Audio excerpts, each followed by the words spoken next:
Chapter 356. After realizing this, Dong Xiaoyang's face turned red, and his throat made a sound as if it was blocked by old phlegm. His scalp was numb and his teeth were sore. Puff! He spat out a mouthful of blood, which dyed the pillow in front of him red. With the release of this pent-up qi, he felt a lot more relaxed in his chest and abdomen. The internal injuries caused by Lu Qing earlier were relieved, and his mind became clearer. He deeply felt the arrogance that had inflated him in the past year. I understand. He took a deep breath and said with determination in his eyes, I will find the gap and work hard to improve. He had to admit that Lu Qing did have a talent for fighting. Or rather, he was smarter. When he failed to take advantage of the situation, and was forced to compete with endurance, he was doomed to lose. Good. The divine enchanter of Sin Flame nodded slightly. Arrogance is not a word invented out of thin air. When you survive a life-and-death battle, it is easy to become arrogant. This is an emotion that needs to be resisted for a long time. It is not something that you can solve once and for all after understanding it today. It was rare for him to say so many words in one breath. Then he turned to Monk Wenguang and said, I will take him back. I am afraid Shi Jiangwo will come to us soon. Hearing this, Monk Wenguang was stunned. His face turned pale and he stammered. You didn't tell Senior Shi? You didn't ask for your master's permission to train his disciple? Merciful Buddha Namo Amitabha. I almost swore. The divine enchanter of Sin Flame and Shi Jiangwo were at the same level of physical invulnerability. Neither of them could do anything to the other. But I am only a professional sixth pin. No. The divine enchanter of Sin Flame answered seriously. Shi Jiangwo is a man with a tough mouth but a soft heart. Every time he says he will teach his disciple a lesson, he is just going with the flow. He never takes the initiative to do anything. If he was informed in advance, he would definitely say something like, respect the disciple's wishes. When he mentioned Shi Jiangwo's tough mouth but soft heart, a rare smile appeared on his serious face. Since Senior Shi doesn't agree, there is no need to train Lu Qing.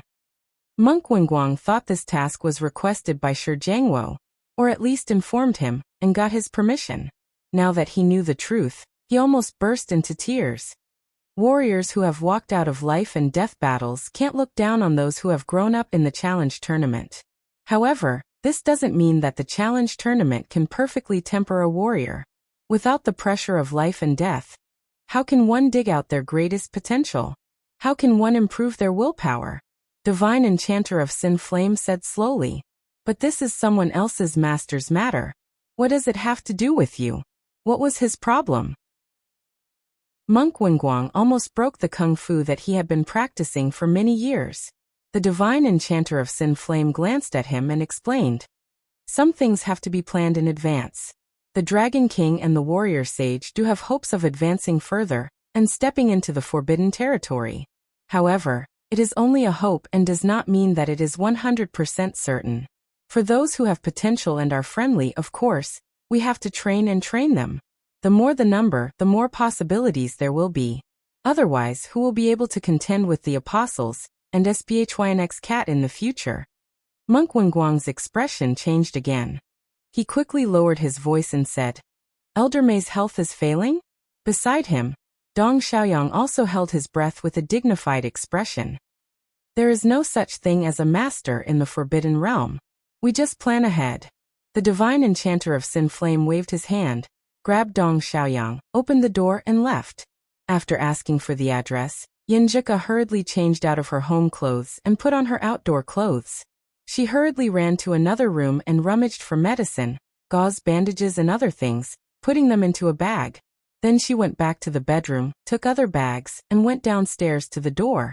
When they were shopping in the afternoon and evening, since she had already told Empress Dowager, she bought 2 sets of clothes, pants, socks, and shoes for Lu Qing. She planned to give her boyfriend a surprise during the morning exercise tomorrow. Otherwise, she would have to carefully take out Father Yan's old pants. After changing her shoes and socks, Yanjika shouted, Hey! Mom, Dad, Sister Jingjing is looking for me. I will be back soon. In the study, Yin Kai leaned out. So late. Let me give you a ride. Before he finished his words, he saw the door close and his daughter was out of sight. She is so careless. I don't know what she wants to do. Since his daughter was already a professional ninth pin fighter, Yan Kai was not worried. He just laughed and scolded her. Ji Mingyu left the computer and went to her husband, looking at the door suspiciously. She had never been careless since she was in high school. Well, only when it came to that brat. Yenjika took a taxi to Old Lou's barbecue restaurant. She followed the GPS and entered an old neighborhood. In a dark corner, she saw a familiar figure. Seeing that the lower half of Lu Cheng's trousers were falling apart, including his crotch, the girl quickly turned her head and looked to the side. Somehow, she felt like laughing. She bit her lips and tried to hold back her laughter. She whispered, "You have the style of an artist. A performance artist?" Lu Cheng had calmed down and asked self-deprecatingly. Yenjika pursed her lips and smiled. She moved closer and stuffed a few bags of clothes into Lu Cheng's hands. "It's good that you know. Go change." "Ah? New clothes and pants? This style doesn't look like my father-in-law's. Is there still a shop open at this time?" Lu Cheng looked at the bags.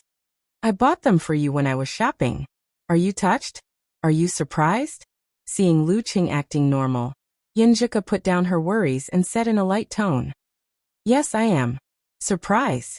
Lu Cheng lowered his head and smiled warmly. Wasn't this scene the reason why he fought so hard in a life-and-death situation? Didn't his strong desire to survive and firm will in dangerous situations come from such details? He turned around and was about to hide behind a tree and change into pants. Yenjika's eyes widened and she exclaimed in a low voice, "You're back." She had thought that what Lu Cheng said was just a superficial wound, so she didn't urge him to deal with it quickly. Who knew that when her boyfriend turned around, what she saw was a bloody mess of flesh and a few deep scratches. Lu Cheng wriggled his muscles and stopped the bleeding, so the wound didn't look so bad. "It's nothing. It'll be fine after a few days of dressing." Lu Cheng comforted her. "Liar. How can you call it a little bruise when it's so deep?" Yenjika was worried and angry. "Find a place to sit down. I'll help you." She wasn't angry at Lu Cheng, but at those bad guys who attacked her boyfriend for no reason. Who would like to be involved in a life-and-death situation? We like to live a stable life. Okay. Lu Cheng didn't hurry to change his pants. He didn't want to be stained with blood. He didn't want to expose this in front of his parents, so that they wouldn't be worried. Under the dim light of the street lamp, Yenjika cleaned the blood on Lu Cheng's back with cotton wool and disinfected it. She threw one piece after another, which made Lu Cheng feel bursts of pain. Even if he was a master, he still felt the pain.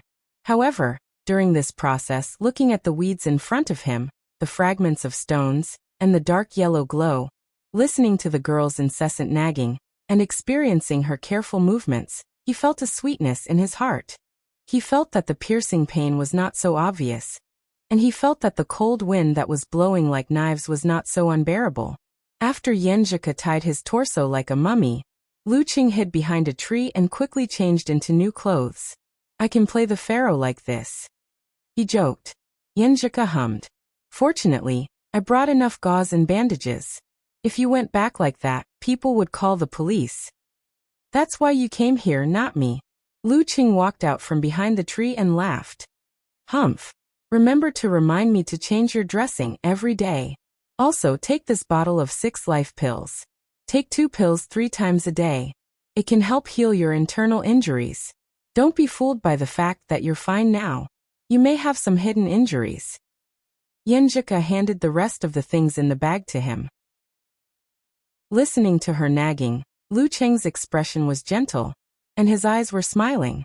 After that, Yenjika asked curiously, "Where did you guys fight earlier? Did you win?" A fierce fight between 2 sixth pin fighters would definitely leave obvious traces. Lu Cheng pointed at a spot not far away and said, "Yeah, over there." Yenjika looked over and opened her mouth a little. She said to herself blankly, "When I pass by during the day, there should be a building there." After 2 days of changing his dressing, with Lu Cheng's current physical condition, all the wounds had scabbed and faded away, revealing new skin. Yenjika was right. He did have some internal injuries, and needed to take medicine for another 3 or 4 days to recover. But this did not affect his usual training, and his face was a little pale because of it. At this time, it was time for the Lu family to go back to their hometown to worship their ancestors. After another discussion, they decided not to stay overnight in Qingfu, and to go back on the same day. It was only an hour-and-a-half trip. As for the old couple, if they wanted to stay in their hometown for a few more days, they would stay with their relatives, who would come to pick them up. At 9 o'clock in the morning, Lu Cheng, who had washed off his tiredness from the morning exercise, boarded a van with his parents and sat in the back with his cousin Lu Yanwei and cousin Ma Shi. In front of them were his second aunt Wang Lily and his parents, while his second uncle Lu Jiqiang sat in the passenger seat. The other car was driven by Lu Cheng's uncle Ma Guiqin, carrying Lu Jixian, Ma Jiala and Lu Debong. It was cold outside the window.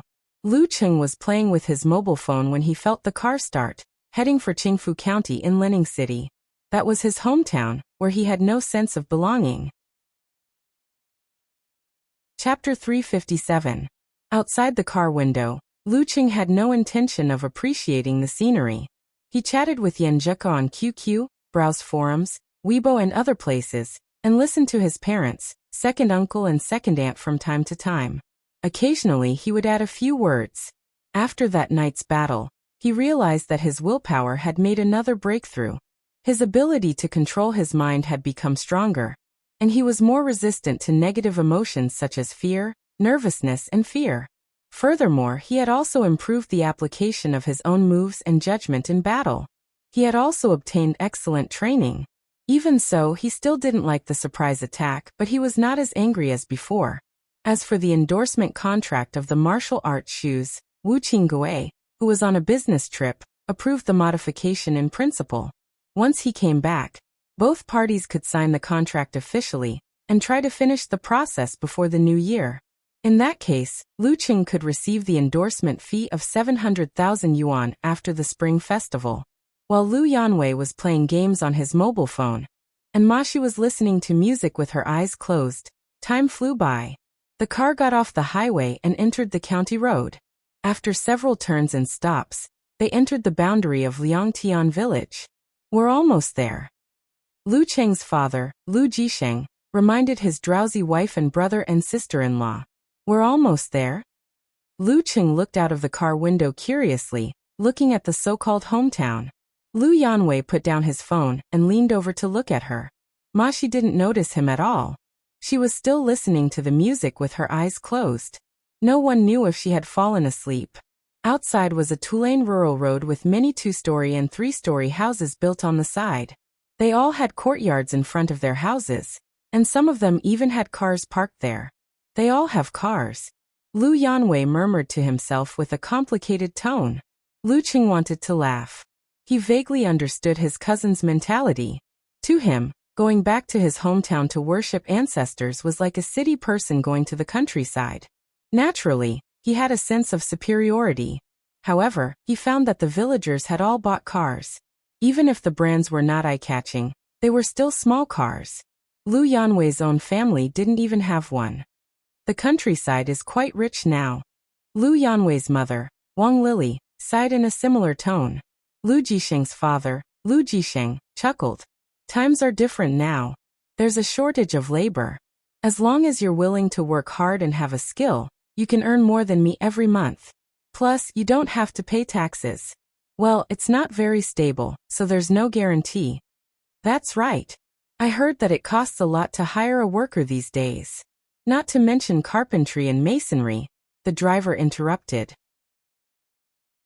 But it can't be that every family is a carpenter and can earn so much, right? Lu Cheng's second uncle, Lu Jiqiang, didn't hide his doubts. That's for sure. But think about it, we're all from the same village. We can all see who has a house and a car. Who would be willing to lower themselves to others? Who would be willing to say that their partner was looked down upon by others? Then we have to follow. We have to grit our teeth and live frugally, unless we really have no other choice. The driver had traveled extensively and had seen many similar things. Lu Jiqiang smiled and said, "That's what I said. There's a lot of competition in the countryside."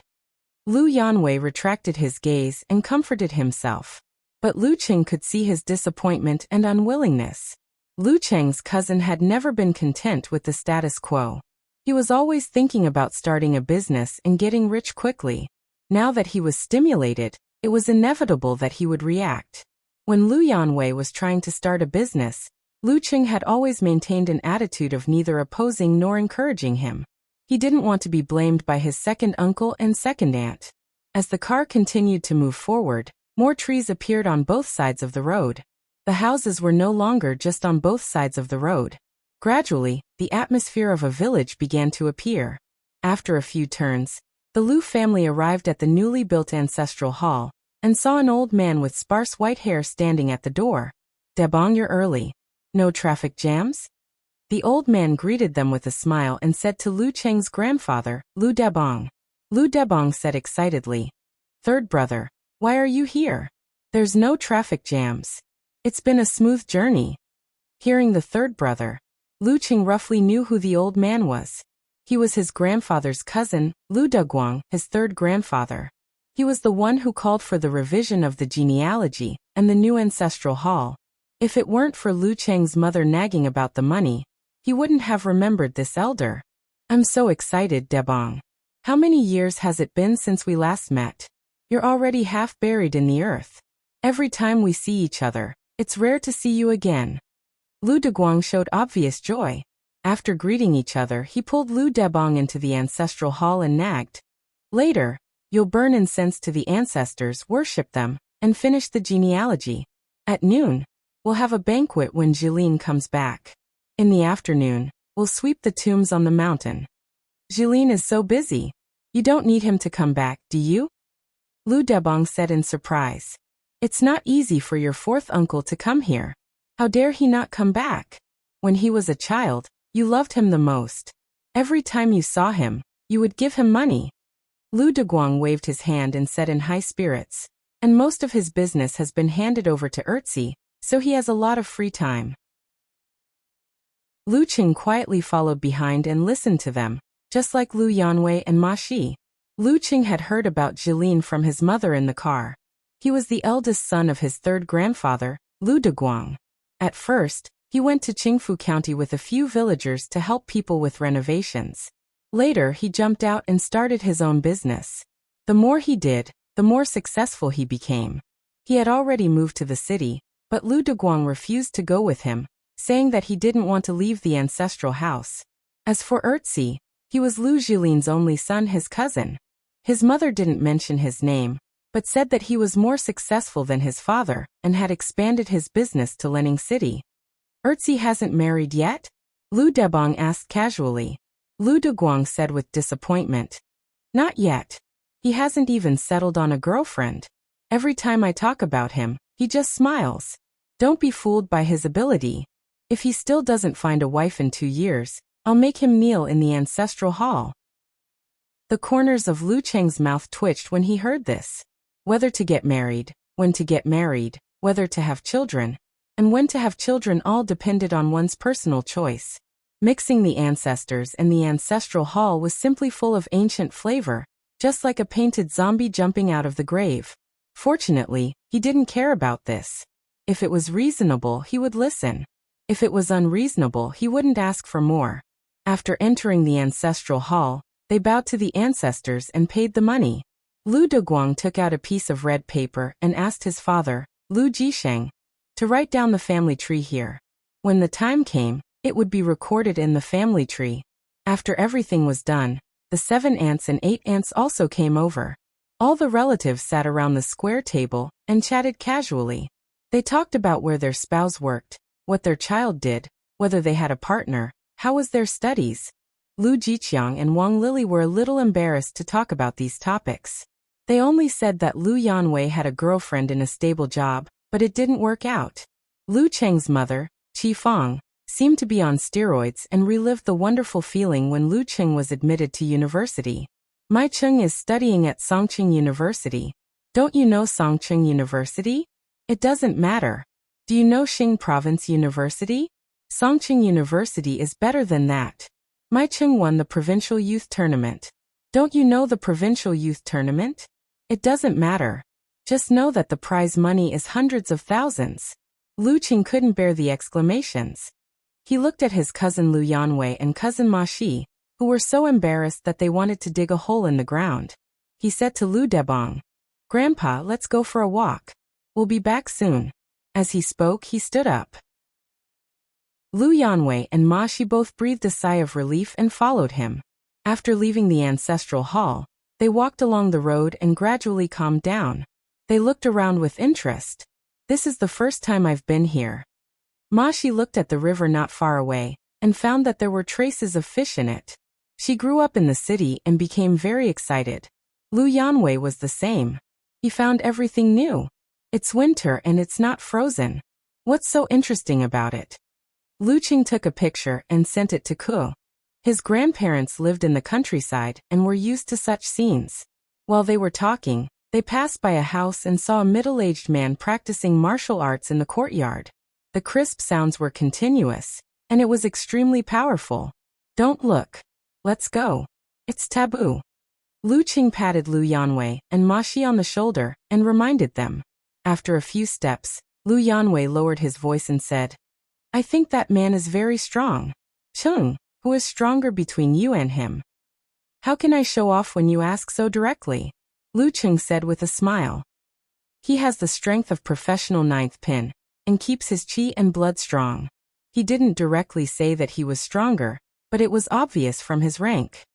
"Oh, you have defeated a professional seventh pin fighter. You must be much stronger than him." Lu Yanwei suddenly realized. "Brother, isn't that nonsense?" Ma Shi complained. At this time, they saw a group of children playing on the side of the road in front of them. They were playing with toy swords and inflatable sticks, making a big fuss. They were very excited. Witnessing this scene, Lu Qing couldn't help but reminisce. He smiled and said, "Back then, I had a sword that I made myself. I cut it out of bamboo and made a scabbard for it with a bamboo tube. Every time I pulled it out, I felt like a hero. Unfortunately, it was left at my grandfather's house. I don't know who lost it. I remember. You showed off to me and I asked you to make one for me. But you didn't remember." Lu Yanwei said with a smile. "Hey, that kid is playing methodically." He pointed at the child with the toy sword. "Not bad, right, my son?" A man came up to him and said with a smile. It was the middle-aged man who had been practicing boxing in his yard. He had a square face and a lot of pockmarks on his skin. Lu Qing had already noticed him. He asked with a smile, "Is this a family heirloom?" "Yes. Our ancestors were hunters for generations. This is my youngest son. My eldest son got the certificate of professional ninth pin and is a substitute in the Bat Squad. Have you heard of the Bat Squad?" The middle-aged man said casually. "No." Lu Yanwei and Ma Shi shook their heads. Lu Qing had heard of it, but didn't want to ask. "Haha, are you the Lu family who came back to worship the ancestors today?" The middle-aged man asked. "Yes." Lu Qing nodded calmly. Just then, they heard the roar of a motor and saw a black car coming around the corner. Then it lost control and crashed into the side of the road, crashing into the group of children. The children were scared out of their wits and no one moved. The middle-aged man's hair stood on end, and he rushed to his youngest son without thinking. He wanted to hold him and get away from the danger. As for the others, he didn't have time to care about them. He exerted force on his feet and jumped. When he reached the child, he heard the sound of the engine running faster, and found the black car was already in front of him. Seeing the driver with a red face and panicked eyes, the middle-aged man was angry and sullen. He felt that he couldn't escape. Damn it. This drunkard mistook the accelerator for the brake. Just as he was in despair, he suddenly saw a figure leap past, and heard a muffled sound of collision. Bang! Lu Qing retracted and released his downforce. Using both hands, he managed to lift the front of the car. The back wheels of the black car spun crazily and rubbed against the ground, making a sharp noise and sparks. But it couldn't move forward anymore. Crack! The cement under Lu Cheng's feet cracked and the black car's head caved in. Chapter 358. Bang! Amidst the eerie silence, Lu Cheng saw that the tire had completely stopped spinning. He loosened his grip and let the miserable-looking front of the car fall to the ground. The man in his 30s who was sitting in the driver's seat with a blank look on his face jumped up in fear. Just as Lu Cheng was about to step forward, open the door by force, drag this drunk driver out, and teach him a lesson. Several families nearby heard the commotion, rushed out, and asked in confusion, "What's wrong? What's the matter? What happened? What's the situation?" Only then did the frightened children come to their senses. They cried and screamed, making the scene a mess. The middle-aged man surnamed Yu came to his senses and looked at Lu Cheng's back. He swallowed hard and turned his attention back to business. When he turned back, he was so angry that his chest was about to explode. He held the child, straightened up and shouted, "That bastard was drunk and driving and almost hit Junfei and the others. If it weren't for that young man, they would have been dead." With a buzz in his head, the men and women who came over became anxious and rushed to the black car in the midst of the children's cries. F***CK. F***CKU. I'm going to kill you. In the midst of the cursing, they walked past Lu Cheng, opened the car door, and dragged the driver out. They dragged him to the nearby river, beating and kicking him as they dragged. "Ah!" The driver screamed again and again, calling for help. Lu Cheng's mouth twitched. He silently stepped back and pretended that he didn't hear anything. This drunk driver deserved to be beaten to death. The scene when everyone rushed over was so shocking that even he was shocked and didn't take the initiative to punch the driver. Is this the consequence of provoking public anger? Help! The driver was pressed into the cold water, choked a few times, and was lifted up again. He finally sobered up completely and understood his situation. He cried and shouted, "Call the police! Call the police! Call the police!" After being pressed into the river and beaten, they finally calmed down. Among them, the middle-aged man surnamed Yu was the first to come to his senses and stop the villagers from hitting the vital parts of the body. Under such circumstances, there was a reason why the perpetrator was beaten up so severely. The law did not punish the majority, and the police would not pursue the matter. However, if someone really died, there would be a lot of trouble. Seeing the driver curled up in pain, he called the police and then walked over to Lu Cheng. He looked at the black car with the dented head and the tire marks on the ground as if he were looking at a monster. He said with fear and horror, "Thank you, thank you. If it weren't for you, we and the other children would have died here today." "It's nothing," Lu Cheng replied politely. The middle-aged man surnamed Yu was rendered speechless as he recalled the sight of Lu Xian lifting the carriage with both hands. It was really a piece of cake. "Your kung fu is amazing." The middle-aged man with the surname Yu sighed in amazement. In the end, he asked carefully, "Do you want to follow him to the police station?" "Can I not go?" Lu Cheng retorted. It was troublesome to go through the procedures in the past. It delayed his lunch and tomb sweeping. "Yes, we have so many witnesses and people involved. It's enough." The middle-aged man with the surname Yu imitated the tone of a TV series. "Besides, the police won't say much about a martial artist who can directly block a car with his foot on the gas pedal. We can be witnesses. You acted bravely for a just cause. Damn it, that bastard must go to jail. Okay, if you really need me to testify, call me." Lu Cheng gave him his phone number and name. The middle-aged man surnamed Yu finished recording and called back. "I'm Yu Zhong.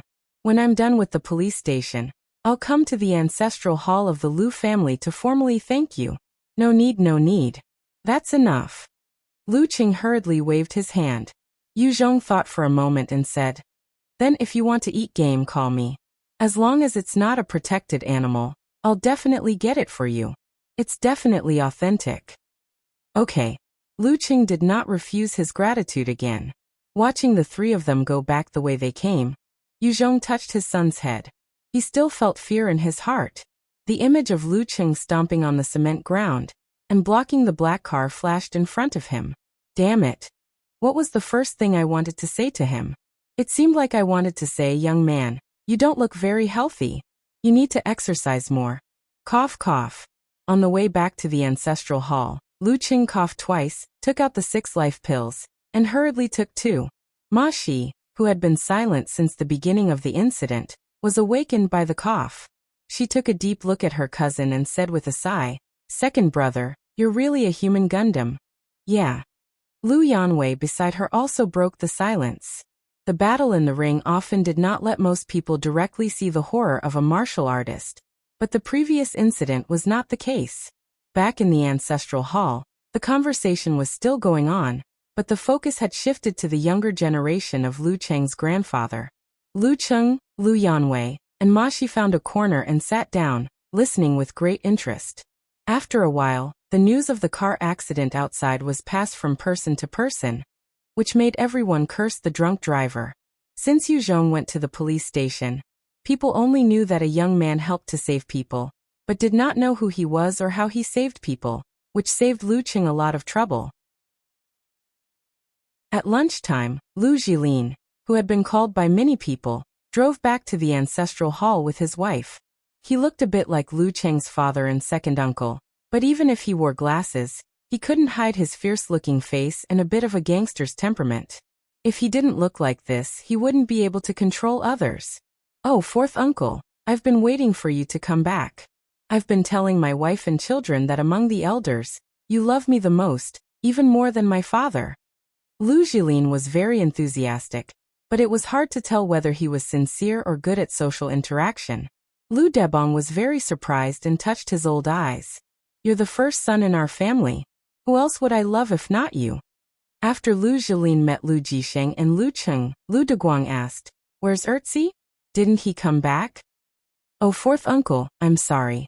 Erzi cooperated with others to form the bat team, which is valued by the city leaders. He has a competition today and can't come back.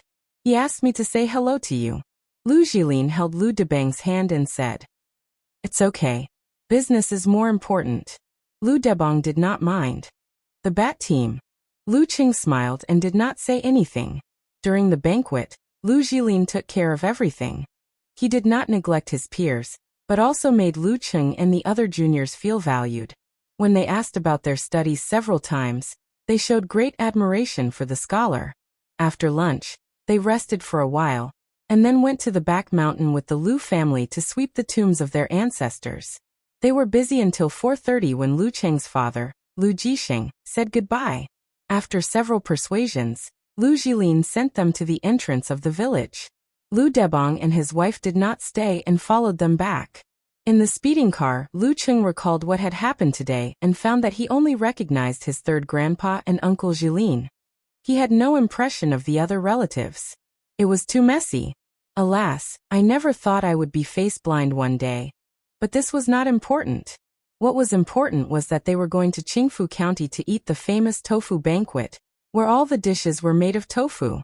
At around 8:00 p.m., a Trident sports car stopped in front of the Lu family's ancestral house in Liangtian village. "Erzi, why are you back so late?" Lu Deguang stood at the door and said with a straight face. The door of the sports car opened, and a man in casual clothes got out. He was less than 30 years old, with thick hair and a round face with ordinary features. "I just finished my work." He shook the key. "Your fourth grandpa and the others left long ago," Lu Deguang said with hatred. Erzi laughed and said, "Well, I'm back to ask Uncle you for some game. My friends want to eat." "You." Lu Deguang turned around and went into the house. Lu Jilin laughed and said, "Erzi, you have to take care of your grandpa's feelings. Your fourth grandpa doesn't need to talk to him. What's wrong with your words?" Yes. Erzi smiled carelessly. He entered the house and saw the red paper on the table. He asked casually, "Fourth grandpa and the others paid the money? Is this the family tree in their area?" "Of course. Your fourth grandpa takes it very seriously." Lu Deguang smoked and answered in a bad mood. Erzi did not say anything. He glanced at the red paper and saw the words Lu Yueqi, written in black ink at the top. Lu Debang, Lu Jisheng, Lu Cheng, Lu Cheng. As he watched, Erzi suddenly raised his head. His eyes widened as he looked at his grandfather and said, "What's the matter? Fourth grandpa and the others are in Xioshan?" Chapter 359. Yeah. Didn't I tell you before? Lu Deguang stared at Erzi. It's been too long. Erzi slapped his forehead in regret. Back then, when his grandfather had mentioned the relatives over there, he hadn't been paying attention at all, and had forgotten about it. After a few seconds he asked, "When did fourth grandpa leave?" "Didn't I tell you? They left long ago." Lu Deguang was a little angry and took a puff of his pipe. Under Lu Jilin's puzzled gaze, Erzi paced back and forth and suddenly said, "Grandpa, give me fourth grandpa's phone number. I'll call to say hello and apologize." When Lu Deguang heard this, he immediately calmed down and smiled again. "That's more like it. Well, the number is." He was very happy to see that his grandson cared about his relatives. After writing down the number, Erzi dialed it directly. After a while, he heard an old and puzzled voice. "Hello. Hello, fourth grandpa. I'm Erzi." He smiled and said his name directly, so as not to be mistaken as a swindler. "Erzi, you're home? Why did you call me?" Lu Debong was pleasantly surprised. Erzi said respectfully, "I was too busy and couldn't make it back in time. Can I apologize to you?" No, business is more important." Lu Debong was a little flattered. "I remember the last time I saw you was when I was in my teens. It's a pity that I missed you. How about this, fourth grandpa? I'll come to visit you during the spring festival. Please leave the door open for me," Erzi said warmly. Okay. Anytime." Lu Debong replied happily. After chatting for a while and asking about fourth grandpa's health, Erzi hung up the phone and looked at his grandfather, who looked satisfied. Then he turned to his father, Lu Jilin, and said, "Dad, let's visit fourth grandpa's family more during the spring festival." He couldn't show too much enthusiasm. The best way was to visit relatives and warm up to them gradually. Not to mention the Wuyue Club of the Ice God sect. A 19-year-old professional sixth pin of the dance stage was already a big shot. Lu Jilin looked at his son in surprise, his face full of confusion. He couldn't understand why his son's attitude would change so quickly. It was as if he was possessed. In the living room of Lu Jiqiang's house, Lu Debong put down his cell phone. Satisfied with being valued by his relatives, he smiled happily. Erzi's not bad. Erzi's not bad. You respect your elders very much." He nagged and started to discuss Erzi enthusiastically with father and mother Lu. Even now Lu Cheng, who was sitting on a chair in the living room, still didn't know Erzi's name. He smiled thoughtfully and continued to chat with his little fairy girl on his phone. "I'm done. You can send me the picture of the tofu feast." Yenjika replied. Today her family's dinner was late because there were relatives coming over. "Sure." Lu Cheng sent the photos of the hydrangea tofu, steamed tofu, crab roe tofu, and braised pork tofu. They are all tofu. There are so many varieties and they look delicious, Yenjika said with a salivating expression. Lu Cheng replied with an evil smile. "But they are missing my favorite tofu." "Rogue." Yenjika replied with an angry expression. "What are you thinking of? I'm talking about that kind of crispy tofu, the kind that can absorb the juices. You put shredded radish in it, soak it in vinegar soy sauce, and take a bite. TSK. Am I such a hooligan? What are you thinking about?" Lu Cheng replied with an expression of pushing up his sunglasses. I won't talk to you anymore," Yenjika replied with an emoji. Lu Cheng almost laughed in front of the elders. In order to hide his abnormality, he got up and walked to the balcony. He saw his young cousin Ma Shi looking at the night scenery. Xiaoshan is developing fast. Lu Cheng glanced out of the window. There were many residential areas nearby, tall buildings and bright lights. "I'm so envious of you now." Ma Shi sighed without answering his question. Her tone was full of sadness. "Why are you so sad at such a young age?" Lu Cheng scolded with a smile. Ma Shi was amused by him. She laughed and said, "Brother, did you not go through puberty? Don't you know that kids at this age are very rebellious and sentimental?" "I wasn't rebellious or sentimental when I was in puberty." Lu Cheng was speechless. He had studied hard in junior high and high school, and his grades had paid off his hard work. Usually he would read novels and play games. He didn't have many friends, but they were all nice people. He had never been rebellious or sentimental. As for his crush on Yenjika, he didn't think he had a chance at all. He just saw it as a pure and beautiful experience. Humanoid Gundam. Ma Shi couldn't help but complain. She paused and said, "Brother, I'm living on campus now." "Living on campus?" Lu Cheng asked in surprise. "Well, I always stay at home and feel unhappy when I see my parents spoiling Majala." It's better to live on campus. Occasionally my parents call me, and I'm quite happy. Mashi looked out of the window and said in a mature tone that was beyond her age. That's good. What's close to you? Lu Cheng wanted to drop a book bag, but he couldn't remember that sentence. It's not right to use this sentence to describe it. Mashi retorted with a smile. Brother, your level of knowledge has dropped a lot. Well, let's not talk about professional knowledge. The third year of high school is the peak of my comprehensive knowledge. Lu Cheng blushed. Seeing that his cousin had thought things through by herself, he was relieved. A few days later, Lu Cheng was alone again. Yenjika's father, his future father-in-law, had started to rest. The Empress Dowager's company also entered a long holiday. The family of 3 went back to Yenjika's grandfather's house in Junkei County. They would spend the new year there until the 3rd day of the new year. Lu Cheng was a little depressed. He thought that the Yen family would bring the elders and relatives to Xioshan for the new year, but he and Ku would be separated for a few days. The 1st day of the new year, the 2nd day of the 2nd month of the Gregorian calendar, was his 20th birthday. The depression didn't last long. When Lu Cheng received a call from his master, he was completely relieved.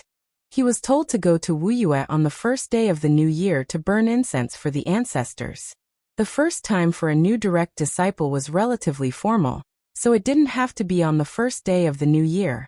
Well, since both sides were busy, this was the only way. Lu Cheng stayed with his grandparents for 2 days. When he came back, it was already the eve of the new year. Before dawn, he continued his training in the biting cold wind. He felt that he had gotten rid of the word, weak of 6th pin. At this time last year, he was just a rookie trying to reach professional 9th pin. After finishing his morning exercise, he jogged outside. Just as he took a few steps, he suddenly stopped. He saw a beautiful girl in white sitting on a bench next to the park. She was looking at him with a smile. Lu Cheng blinked and shouted in surprise, Ko? Isn't she at her grandfather's house in Junkei County? Yenjika stood up, pursed her lips, and looked to the side. There's something I forgot to give you. What's that? Lu Cheng took 2 quick steps forward, and came before the girl. Here, your birthday present. I asked someone to make a custom-made wallet. Yenjika pretended to be careless and handed a dark blue wallet to her boyfriend. Lu Cheng couldn't hide his smile. While holding the wallet, he also held the girl's hand, which was cold in the wind. You coming here is the best present. Meetnam. Yenjika rolled her eyes and scolded him silently. Then she said, I don't like that wallet of yours for a long time. She used this excuse to hide her intentions. Lu Cheng moved his heat flow to warm her delicate hand. He pulled her to sit down again and recalled the past. Last year, when you called me to say happy birthday and sang the birthday song, I was so surprised that I wanted to shout from my aunt's balcony. Humph, I mustered up my courage to call you, and you still forced me to sing. Yenjika's eyes were full of sweet annoyance. Hee, give me an inch and I want a yard. Lu Cheng held the girl's waist and kissed her when no one was around. He expressed his meaning with his actions. After a few minutes of whispering sweet nothings, Yenjika suddenly woke up and said, I have to go back. I told them I was going to buy something, but I ended up in Xioshan. She had come by the earliest train and had to get back before lunchtime. Lu Cheng's heart skipped a beat. Then I'll send you back to Junkei. Okay. Yenjika didn't refuse and nodded in surprise. On New Year's Eve, Lu Cheng, who had just returned from Junkei County, happily spent the new year at his grandfather's house. From time to time, he put his hand into his pocket and touched the new wallet. Since he was successful, Lu Yanwei didn't make a fuss last year. The family was very comfortable, without any hidden worries, and happily welcomed the new year. When it was almost 12 o'clock, Lu Cheng was about to sneak to the balcony to call Ku when he suddenly felt his phone vibrate. He looked at the screen and saw the name Little Fairy. What a coincidence. I was just about to call you. On the balcony, Lu Cheng leaned against the corner and said happily, Isn't it because it's almost your birthday? Yenjika replied proudly. I was just waiting to say happy birthday to you, and then go to bed. Anyway, I'm very flattered. Lu Cheng smiled to express his feelings. Yenjika laughed. After a few words, the firecrackers outside started to sound fiercely, covering all the sounds. Lu Cheng and Yenjika didn't talk, just like last year. Relying on their keen senses, they quietly listened to each other's breathing, which went deep into their hearts. When the crackling sounds died down, Lu Cheng said in a warm and peaceful mood, "Happy New Year. Happy New Year and happy birthday to you too." "How can I say happy birthday to you?" "Of course you should celebrate my birthday with me." Okay. Can you sing another song today? What do you want to hear? Birthday song? Sing I'm going to marry you tomorrow. No, sing it. Just one sentence. Outside the window, fireworks were everywhere. The beginning of a new year was bright and glorious. Chapter 360. It was late at dawn on the first day of the new year. Lu Cheng finished his training and ate the longevity noodles cooked by his mother. Then he carried his luggage and the original proof wine. He walked out of the house in the dark, humming the melody of "You're Going to Marry Me Today." He didn't have time to browse the internet until he got on the train to the airport and replied to Yenjika's message. When he entered the forum, he saw a new post from Lu Cheng's girlfriend. Yenjika posted last night, "Happy New Year to all of you. Sofa, let's have fun together." Brahmin replied with a bouncing emoji. Wonton Seller replied glutinous rice ball. "Good New Year to all of you. I wish myself a smooth college entrance examination and look forward to our reunion in the summer vacation." So annoying. I was squeezed into the sewer while I was eating snacks. Eternal nightfall. Yin Xiaoling knew that Yenjika was going to post, but she still missed it. Well, let's rewind. Happy New Year to all of you. Happy birthday to Lu Cheng. Haha, we can't call him a 19-year-old sixth pin anymore. We have to call him a 20-year-old sixth pin. Unparalleled Dragon King laughed. I'm late, so I won't say Happy New Year to all of you. I wish all of you good health and vigor. May you have a baby soon. Okamoto's fan didn't change his attitude.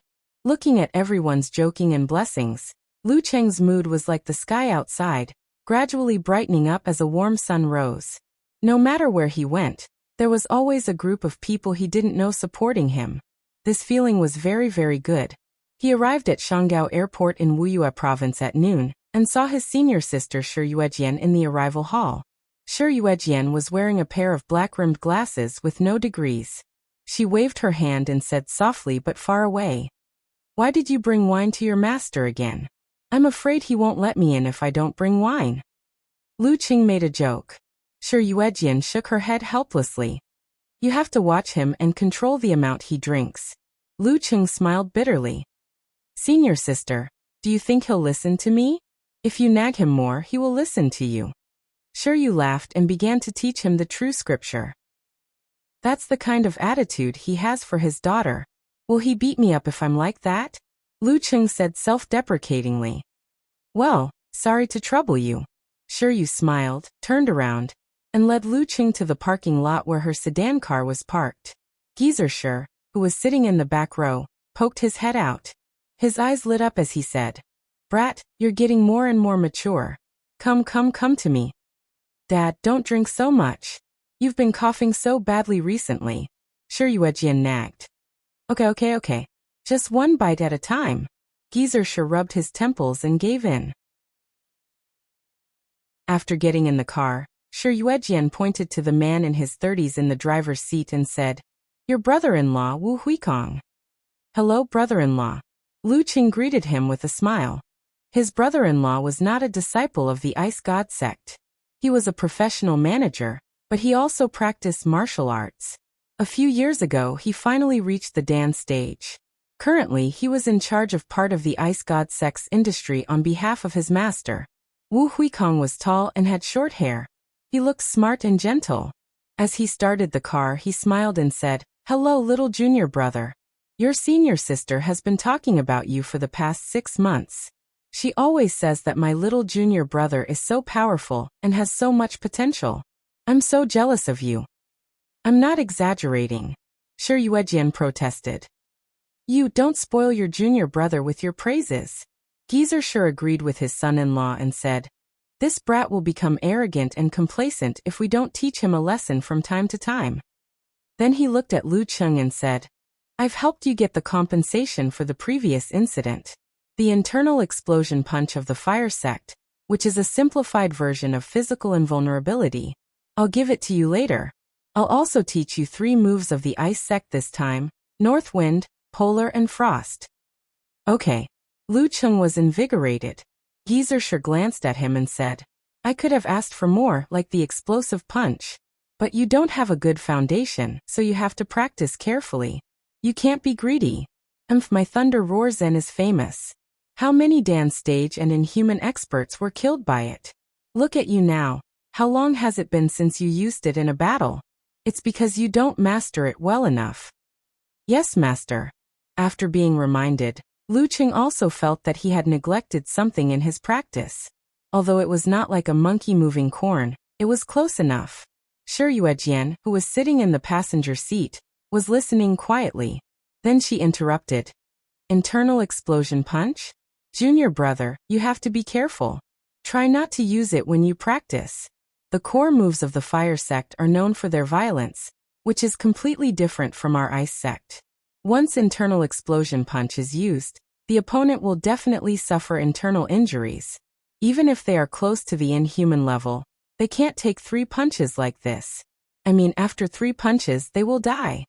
Then she smiled and said, when you reach the inhuman level, you can come and practice with me. The saber techniques of the ice sect are also superb. What saber practice? Isn't it troublesome to bring them here and there? Isn't it troublesome to destroy them after a few rounds?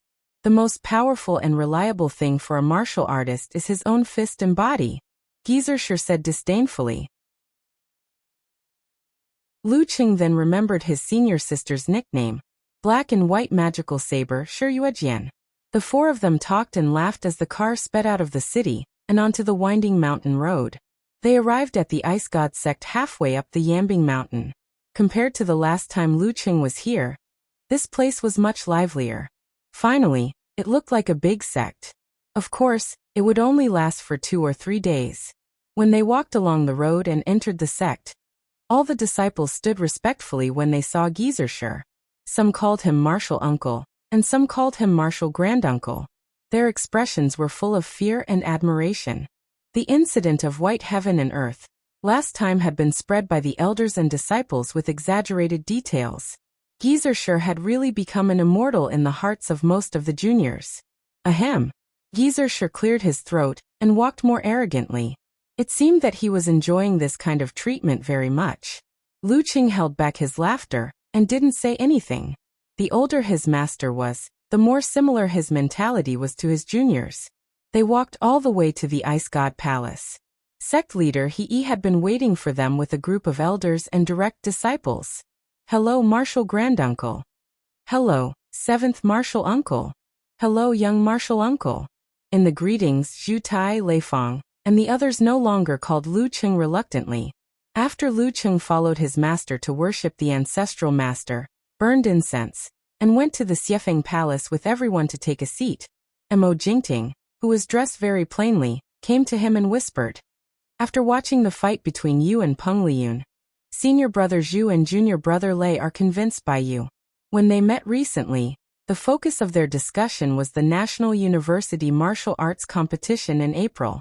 They were talking about Peng Liyun from Shangqing, Renli from Kongtong, and Chaoyang and Zhen Huanqing from Xinghai, and you young martial uncle from Wuyue Club and Ice God Sect. Who will take the lead? I'm looking forward to it. 5 geniuses of 6th pin under the age of 22, and maybe even inhuman.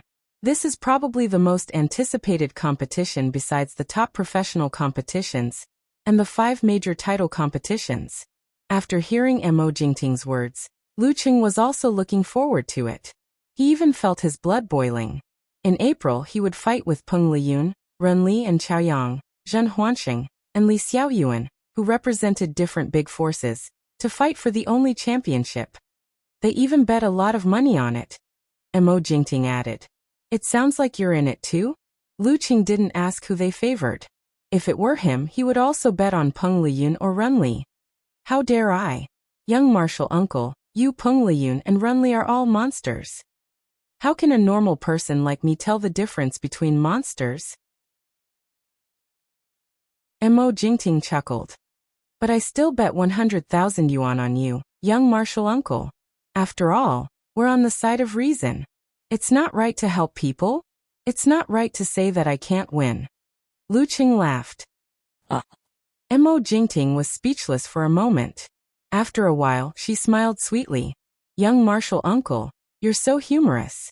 Why didn't you talk to me like this before? Well, you sincerely treat me as your young martial uncle. Of course I'm humorous. Lu Qing put his hands in his pockets and smiled leisurely. Mo Jingting was silent for a while. Then she sighed. Young martial uncle, are you really only 19 years old? I'm 20. Thank you. While speaking, Lu Cheng's mind had drifted to April, to the National University Martial Arts Competition. Who will be the hero when they are young? While yearning and looking forward to it, Lu Qing didn't forget that his foundation was not solid enough. If he wanted to compete with Peng Liyun and the others, he still needed to go a long way. While Lu Cheng was worshipping the ancestors in the Ice God sect, the Lu family also welcomed guests. In Lening City, there was a custom of not visiting relatives on the first day of the new year. So Lu Jilin and his son came to Xiushan to visit. Lu Debong was very happy about this. He invited the whole family of his eldest son, Lu Jisheng, and youngest daughter, Lu Jixian, and set up a big table. As soon as Erzi entered the door, he looked left and right, but when the banquet started, he still didn't see Lu Cheng. He suddenly had doubts in his heart, so he deliberately changed the topic. Our generation should have the character, Yuan. But many people don't care about this. Yes, you're called Yuan Chang and he's Yan Wei. Both of you are in the Yuan generation, Lu Debong said with a smile. We don't care about it when it comes to Cheng. In that case, should Cheng be called Lu Yuancheng? Lu Yanwei said with interest. Ma Shi interrupted. No, it's more appropriate to call him Lu Yuanba. This made everyone laugh. Erzi and Lu Yuanchang seized the opportunity and asked, Cheng? He's not here, right?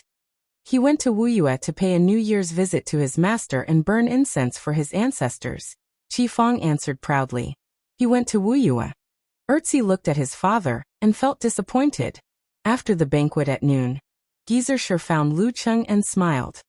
Your martial uncle's sect leader asked if you want to take a task. What task? Lu Qing asked carefully. Go to Haishi sect, Dinghai sect, and Hanqi sect to pay a New Year's visit on behalf of the Ice God sect. Gizershur smiled kindly. Chapter 361. Lu Qing was taken aback by his master's unusual smile. You don't want me to challenge them, do you? What are you thinking about? Gizershur scolded him with a smile. Haishi, Dinghai, and Hani don't have any physical invulnerability experts. You're just a sixth pin fighter. No, you haven't even gotten a sixth pin certificate. How can you challenge them?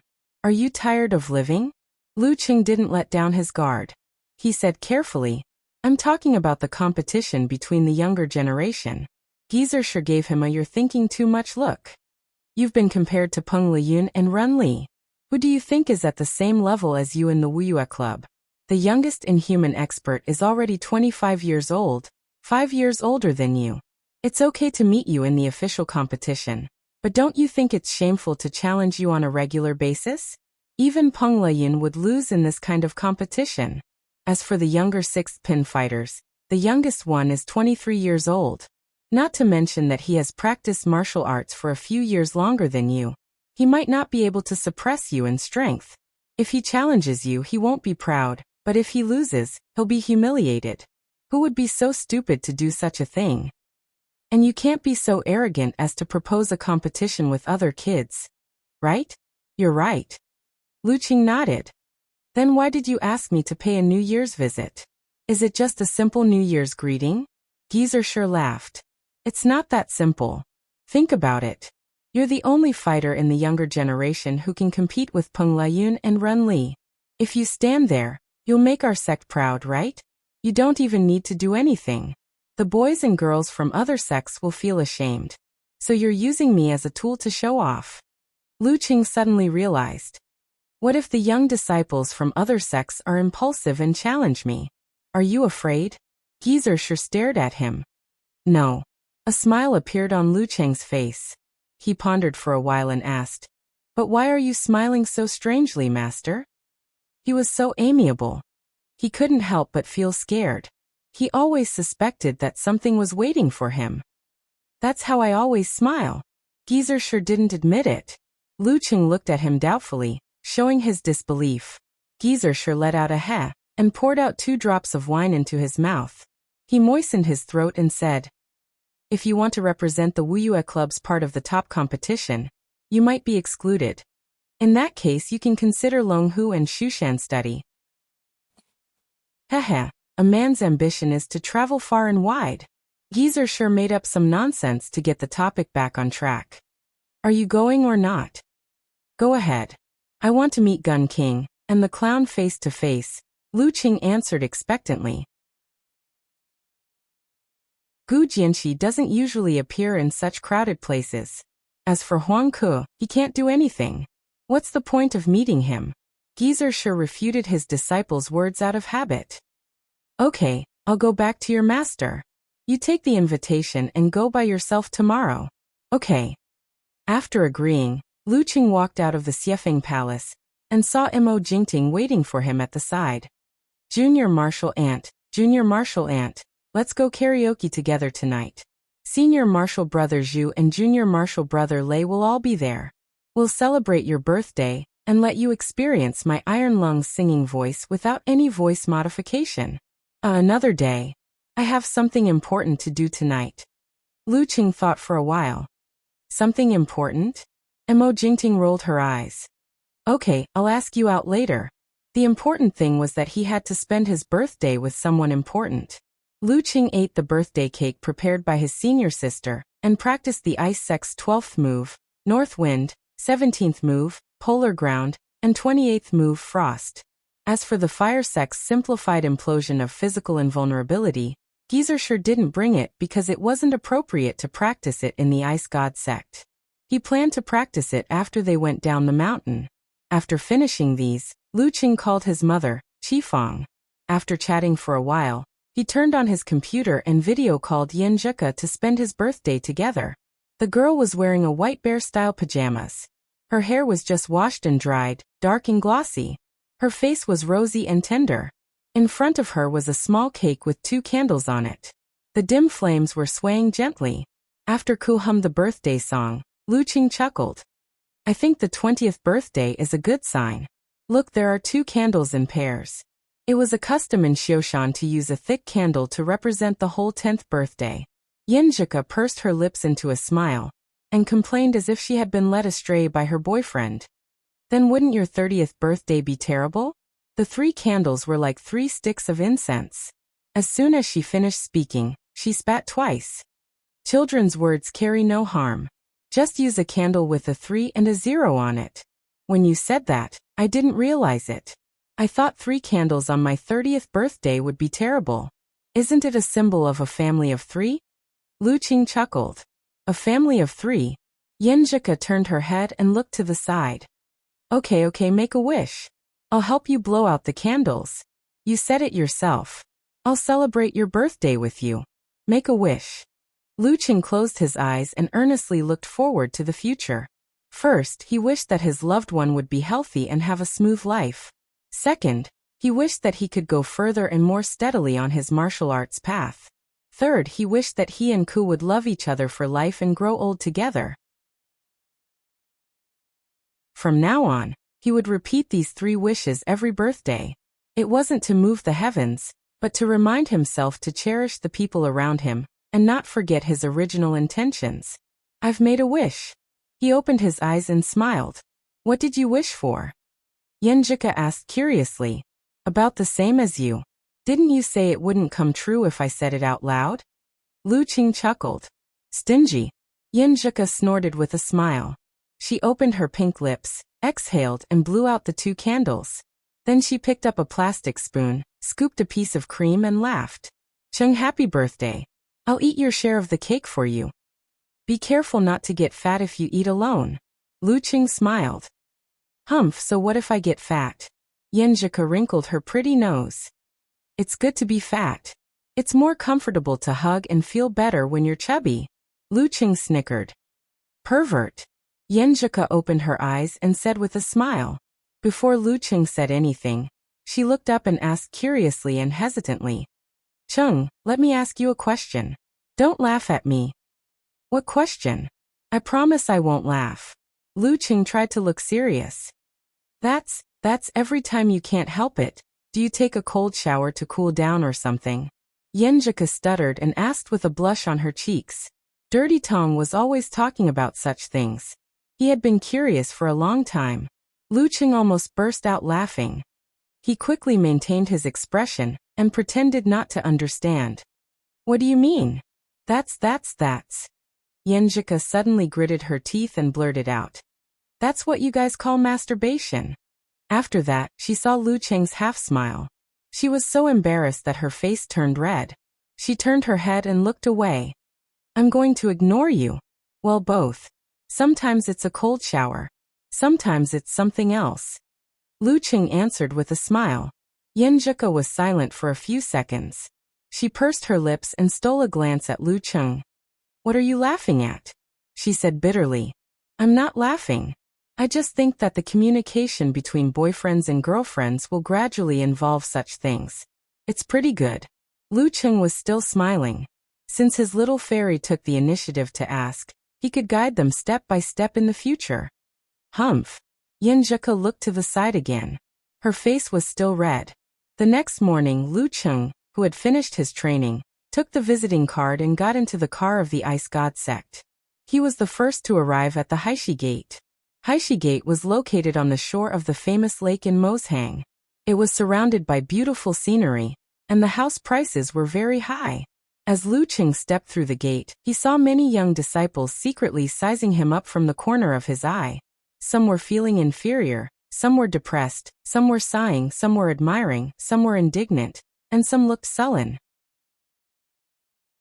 1 step, 2 steps, 3 steps. He came to the Ocean Tide Hall, and was led in by a disciple at the door. Junior Lu Qing of the Ice God sect greets sect leader Chen and Senior Huang. Lu Qing didn't look at them carefully. He bowed first and said a few auspicious words. Chun Bailing, the sect leader of the Haishi Gate, smiled and said, Martial nephew Lu, I've heard about your reputation for a long time. Lu Qing raised his head and saw that Chun Bailing's hair and beard were sparse, with a tinge of yellow in his white hair. He was wearing an ancient costume, and was about the same age as Lu Cheng's martial uncle sect leader. Beside him was the Spear King Huang Ke, who looked like a dull man in his 30s. He had a broad forehead and deep eyes. Lu Qing felt a chill in his bones just by looking at him. Senior, you flatter me. Lu Qing handed over the visiting card. Chun Bailing held the visiting card and stroked its surface. He smiled and said, I was thinking that old he would most likely send you to pay a New Year's visit this year. Sure enough, I guessed right. This is a good thing. As a martial artist, other than your own internal cultivation, you do need some external stimulation. As he spoke, he looked at Zheng Yu, Qian Qiyue and other young disciples as if to say, Look, the stimulation is coming. Why don't you practice martial arts and try to catch up with him? Zheng Yu and Qian Qiyue nodded and clenched their fists. They seemed to be more motivated. Damn, this senior is so direct and calm. How can I answer? Lu Qing pretended to be stupid and smiled. Senior, you're right. Will the young disciples of the Haishi Gate be stimulated by Senior Chen's words and jump out to challenge me? He was a little worried. After a few more words of greeting, Chen Bailing told Zheng Yu to go to the Ice God sect in the afternoon. Then he waved his sleeves and sent the guests away with tea, indicating that Lu Qing could leave. When he turned around and walked out, Lu Qing felt that Qian Qiyue and others seemed to be eager to have a try. But in the end, they restrained themselves and didn't come out. When he was outside and felt the warm winter sun, he suddenly sighed and felt a little disappointed. The young generation of the Haishi Gate didn't even have the courage to stand out and challenge me. Chapter 362. After that, Lu Qing went to Dinghai sect and Hanqi sect. Unsurprisingly, he didn't see Clown Gu Jianxi. As for the younger generation, they were slightly weaker than Haishimen. so none of them impulsively came out to challenge him. After returning to Yambing Mountain, he reported everything to martial uncle sect leader He. The young people of these sects are very calm. He shook his head and smiled. That's a good thing. You've messed up the internal situation of the Wuyue Club and stimulated everyone to work harder. What he meant was that Zheng Yu, Lei Feng, Qian Qiyue, and the others had all entered the sect when they were in their teens. Their peers had watched them grow day by day and had long been used to falling behind. They had also slowly become arrogant. It was only when Lu Cheng descended from the heavens and entered this situation that they broke the inherent understanding and stirred up various emotions among the disciples. Well, Uncle Master knows about the catfish effect. Lu Cheng didn't continue the conversation. He left and went down the mountain with his master and returned to Shi Yuejian's villa. At this point, Geezer Shi took out a visualization diagram. There was a fiery red and unusually heavy sun on it. With just a glance, Lu Cheng felt the heat flow that symbolized the power of blaze in his body surging, being absorbed, and being compressed. Internal explosion is harder to master than severe warning. First, you have to visualize this red sun, and then control it with the Zhurong diagram. Then, you have to coordinate the strength of your attacks. You have to be very careful when you practice. It's not a fun thing to have an explosion in your body. Geezer Shi rarely explained in such detail. When you've fully mastered it, I'll teach you the 10th and 11th moves of the Ice Sect, which are simplified physical invulnerability moves. Of course, it'll take half a year. Okay. Lu Cheng took the red sun diagram happily. Seeing this, Geezer Shi said, "Don't be so careful. Just do it casually. If it's lost or broken, it's their fault. I'm not such a stingy person." Lu Cheng's mouth twitched a little. It's no fun to vent your anger on an object. Mo Jingting, Zhu Tai, and Lei Feng didn't invite him because they had to go back home for the new year. On the third day, Lu Cheng said goodbye to his master and family and started his journey back to Xiushan. The next day, Yan Zheke and his parents flew to Jiangnan Province to celebrate the new year with the Ji family. Jiangnan Province, the Ji family's ancestral home, at a family banquet. Yan Zheke, who was well liked by the elders and was constantly asked about her well-being, glanced at her grandfather Ji Jianzhong and her grandmother Dou Ning. She plucked up her courage and pretended that nothing had happened. "Grandpa, someone from our martial arts club has mastered the swordsman formula, army formula, and forwarding formula of the 9 words formula." She wanted to use this to open up the topic and gradually lead to the related content of Shushan Study's 9 words formula. The reason why she said it in front of everyone was to appear calm, and to appear as if it was just a casual mention, so as not to arouse the suspicion of the old man. As soon as her voice fell, she felt the Empress Dowager put down her chopsticks and looked up, sizing her up with a smile that was not a smile. It made me feel a little guilty. Ji Jianzhong's hair was thick and black, except for some gray hair on his temples. His face was lean, and he had an otherworldly aura. Hearing this, he tapped his chopsticks and said with a smile, "I know Lu Cheng." Puff. Yan Zheke almost choked on her own saliva. Grandpa actually knew Cheng. Did I overreach myself? Realizing that she had lost her composure, she took the opportunity to pretend to be surprised. "Grandpa, you've been following our competition?" As she spoke, she found the Empress Dowager's smile turned wider, full of gloating. Beside her, her cousin Lin Kei also had a slight smile on his face. "Humph, brother, what happened to being cold and reticent and silent? How dare you laugh at me?" Under the confused gazes of Yan Kai, Ji Lingxi, and the others, Ji Jianzhong shook his head with a smile and said, "This young man has become very famous recently. When I go back to the sect, there are always people talking about him in my ear, saying that he is a genius who can stand shoulder to shoulder with Peng Liyun. As for your competition, with you and your brother there, I will occasionally watch." The headquarters of Shushan Study was in Jiazhou. As a native of Jiangnan Province, Ji Jianzhong had been sent here to guard the eastern base for decades. Phew. Yan Zheke quietly breathed a sigh of relief. Just as she was about to speak, she heard her grandma Dou Ning ask with a smile, "I also hear Lu Cheng's name from time to time. You and your brother are both members of Songqing University Martial Arts Club. What do you think of him?" Do Ning looked to be in her 40s. Her hair was tied up in a bun, and her temperament was graceful. Her facial features were somewhat similar to Ji Mingyu and Yenjika's. But when she looked around, she really had the divine light of lightning. She had the demeanor of a master. Granny, why do you ask? Yenjika blinked her eyes and acted cute. How can I answer this? How embarrassing would it be if I praised him so much? Because she had to travel between Jiangnan and Xiushan when she was young, and there were several northerners in her family. She was confused with the way she addressed her elders. She no longer used the combination of grandpa and grandma, but grandpa and grandma. When she started studying, it had become a habit and she was too lazy to change it. I'm just asking. Is it hard to answer? Just say what you want to say. Do Ning said with interest. You too tell me. She was looking at Lin Ke and Yenjika, not including Ji Lingxi and Ji Dian. Feeling Empress Dowager's gloating gaze and her father's interested gaze, Yenjika looked up and tried not to look so gentle and sweet. She pursed her lips and said with a smile, he's a very talented and hard-working person. Well, he's also very nice. Very, very nice. At this moment, Lin Ke spoke up in a timely manner, attracting everyone's attention. Very good, very good. His words were concise and comprehensive, but it made everyone more curious about Lu Cheng. When did our Ice Prince praise other martial artists of the same generation like this? Yenjika listened with gratitude and pride. She was proud that her cousin had such a high opinion of Cheng, and grateful that he helped to divert the attention of her relatives. Not bad. It's good to have such a teammate, just like the Dragon King and the Warrior Sage.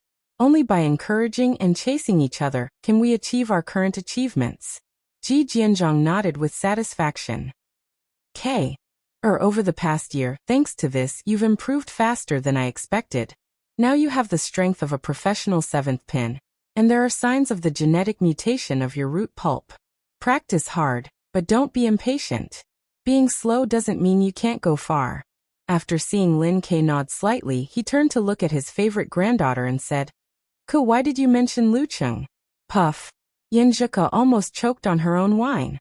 She quickly replied, Grandpa, I didn't want to mention Lu Cheng. My focus is on the 9 words formula. The 9 words formula. Didn't Shushan study collect many things related to the 9 words formula? Why haven't I seen anyone master it? Ji Jianzhong rubbed the wine glass and sighed. Since the 9 words formula flourished until now, there have been too many wars. Many ancient books and objects have been seriously damaged. The illustrations of the 9 words formula in the sect have long lost their essence and charm. Only the ancient sounds and seals are relatively complete. What a pity. Yenjika sighed from the bottom of her heart. Yes, but we don't feel inferior to the ancients. If the seniors can create the 9 words formula, can't we restore it? In recent generations, there have been people in the sect trying to figure out the meaning of the words based on the sounds, body, and ancient books. Ji Jianzhong's tone was calm, but it contained a sense of ambition. Under the curious gazes of the crowd, Yenjika asked with concern, have they made any progress? I'm not sure about that. I'm not in charge. Ji Jianzhong smiled. It seems that the key is still missing. Grandpa, can I have a look at the notes? Yenjika asked tentatively.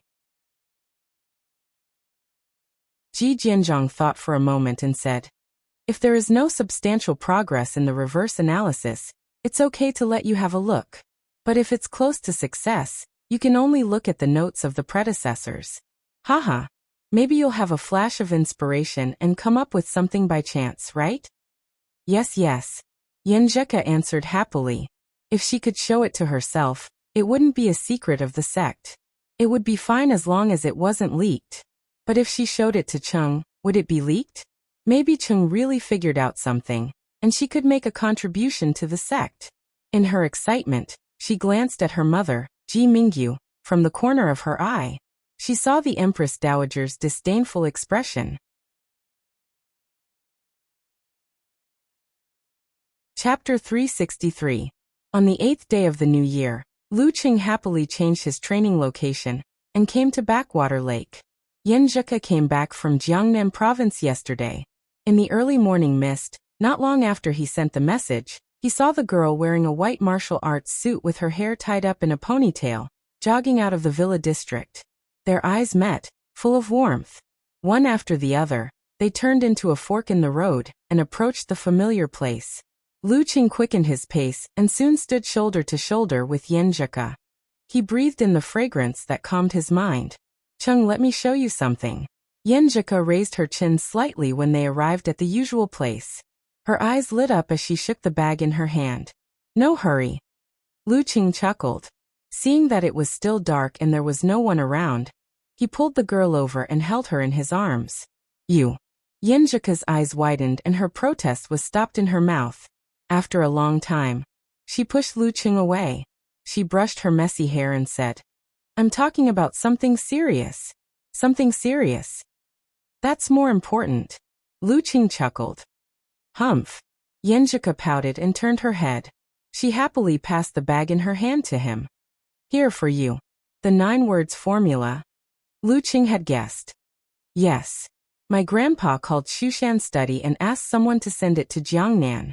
Yenjika had a praise me expression on her face.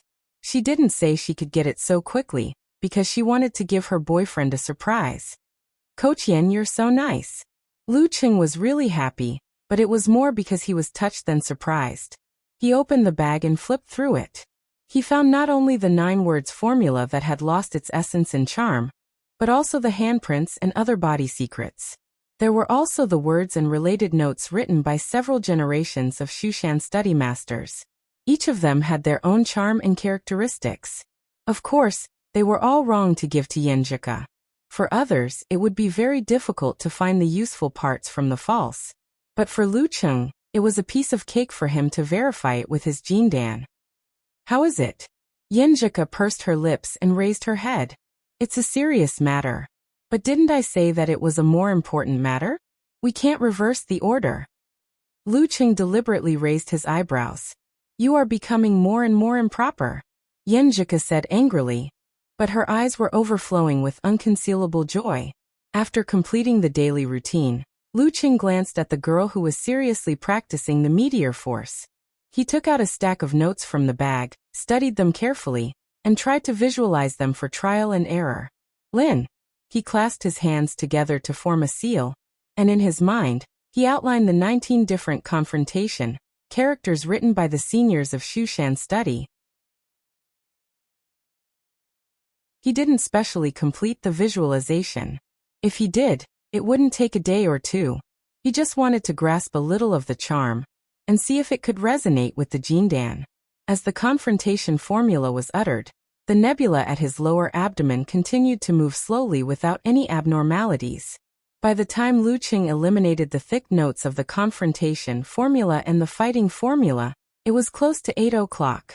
He stopped visualizing and left the backwater lake in another direction with Yenjika, who had finished her practice. They had a round of breakfast. "Qing, don't be too anxious. You don't have to rush to return these notes. Wait for my grandpa to urge you." Yenjika comforted him at the entrance of the villa area.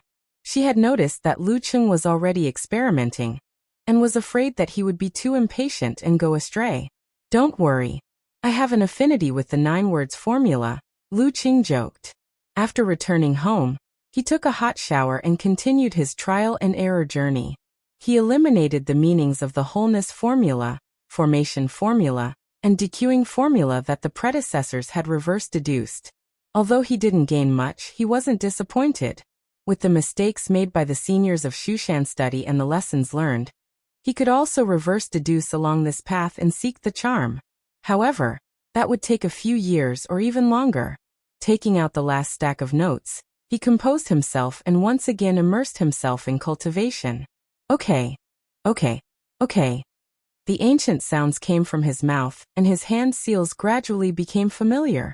When Lu Qing tried the OK formula that Wu Qiao, the former head of Shushan study, had reverse deduced, the bright nebula in his body suddenly spun faster and rippled. In the ripples, the ice crystal and the sun joined together to form over 100 blurry ancient words, clustered around a large OK formula that was as swift as the wind. Got it. Lu Qing was overjoyed. Suppressing his excitement, he tried again and again, imprinting the essence and charm of the OK formula in the Jindan in his mind. He memorized the 100 ancient words one by one, and added them to his notebook. The OK formula trained the legs internally, and was used externally to increase speed. It was a match made in heaven with the north wind footwork that he had just learned. Not bad, not bad. He had mastered 4 of the 9 words formula. He was almost halfway there. The next morning, by the backwater lake. How is it? Did you get any insights? Yenjika asked casually. Lu Qing cleared his throat, formed a hand seal, wriggled his abdomen, vibrated his vocal cords, and exhaled. Okay. Before he could finish his sentence, he had already leaped out. The friction at high speed tore apart the airflow, stirring up the sound of wind and thunder in silence. He mastered the OK formula just like that. I just gave him the information yesterday, and it was just a summary of errors, not a specific method of practice. Yenjika was stunned. Her pink lips opened little by little, almost forming an O shape. Coach Yen also enjoyed the same treatment as Coach Shi. I only mastered the OK formula. I don't know the rest yet. It will take me a few years to master it. Lu Qing said modestly, chuckling. You and the 9 words formula are really fated. Yenjika came back to her senses at his words. She was half dazed and half amazed. She really wanted to bite Chung and see if he was still human. Noticing the girl's teeth-grinding expression, Lu Qing coughed and changed the subject. I'll see if I can imitate the charm of the attainment formula. That way, you can practice it and take it back to Shushan study. If it works, I'd like to exchange the attainment formula for my master's approval. I'll teach you the swordsman formula. It'll be very beneficial for your body. Yenjika listened to his long-winded speech. The surprise in her eyes faded, and was replaced by a bright light. Okay. She answered with a faint smile. This time she didn't want to bite Chung. She wanted to kiss him. In the next few days, Lu Qing bought ink, a brush and good paper. He wrote the attainment formula over and over again, trying to imprint the feeling of being as swift as the wind on the paper. He failed again and again, wasting stacks and stacks of paper. Before the end of the winter break, he finally grasped the true meaning and method. He visualized and wrote at the same time. As he started to write, the attainment formula gradually formed. Suddenly, a wind blew in the room, blowing away the waste paper beside him. Lu Qing put away the brush and stared at the end of the paper. He saw an ancient attainment formula, as if formed by the wind. Sigh. My understanding is still lacking. I'm afraid it's only 1/10 of the real attainment formula. But it's enough for Ku to get started. He sighed and glanced at the calendar. There were only 2 days left before the leisurely end of the winter break. But before that, there was still something he had to do. The next afternoon, with the help of Xing Chenggu and Director Xing, he went to the prison 100 kilometers away, and met Wang Su in the reception room. Wang Su was wearing a gray prison uniform.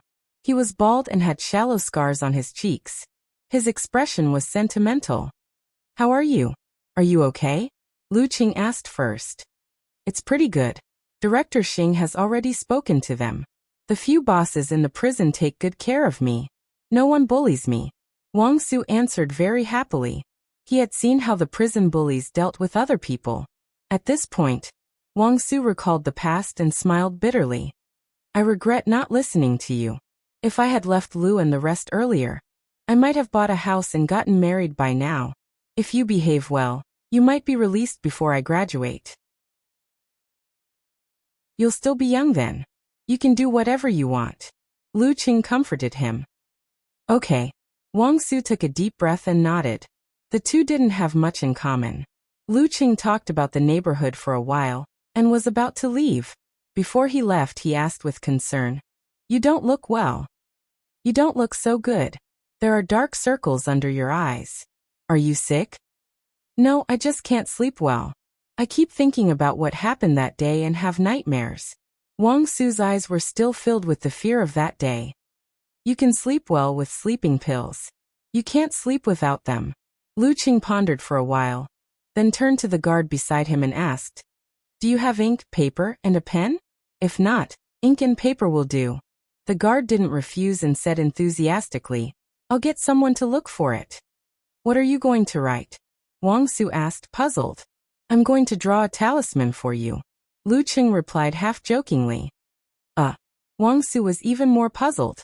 After a while, another police officer came over with ink and a piece of white paper. Lu Qing unfolded the paper and dipped his finger in the ink. Then he closed his eyes and sketched in his mind the ancient character that suppressed negative emotions. Using his finger as a brush, he danced like a dragon and a phoenix. An ancient character for Qian appeared before Wang Su's eyes. Hang it in your cell and look at it for 5 minutes before you sleep. Lu Qing wiped his finger with the rest of the paper. Will it work? Although Wang Su felt that the character was very reassuring, he couldn't believe that a Taoist could draw a talisman. There's no harm in trying. Lu Qing replied with a smile. That's true. Wang Su nodded. At night, Wang Su hung the Qian character on his bed and looked at it carefully for 10 minutes before he fell asleep. The next morning, when the first ray of light shone into the cell, he opened his eyes and woke up naturally. He felt refreshed. It really wasn't a dream. Wang Su sat up in shock and stared at the Qian character on his bed. He felt that it was mysterious and powerful.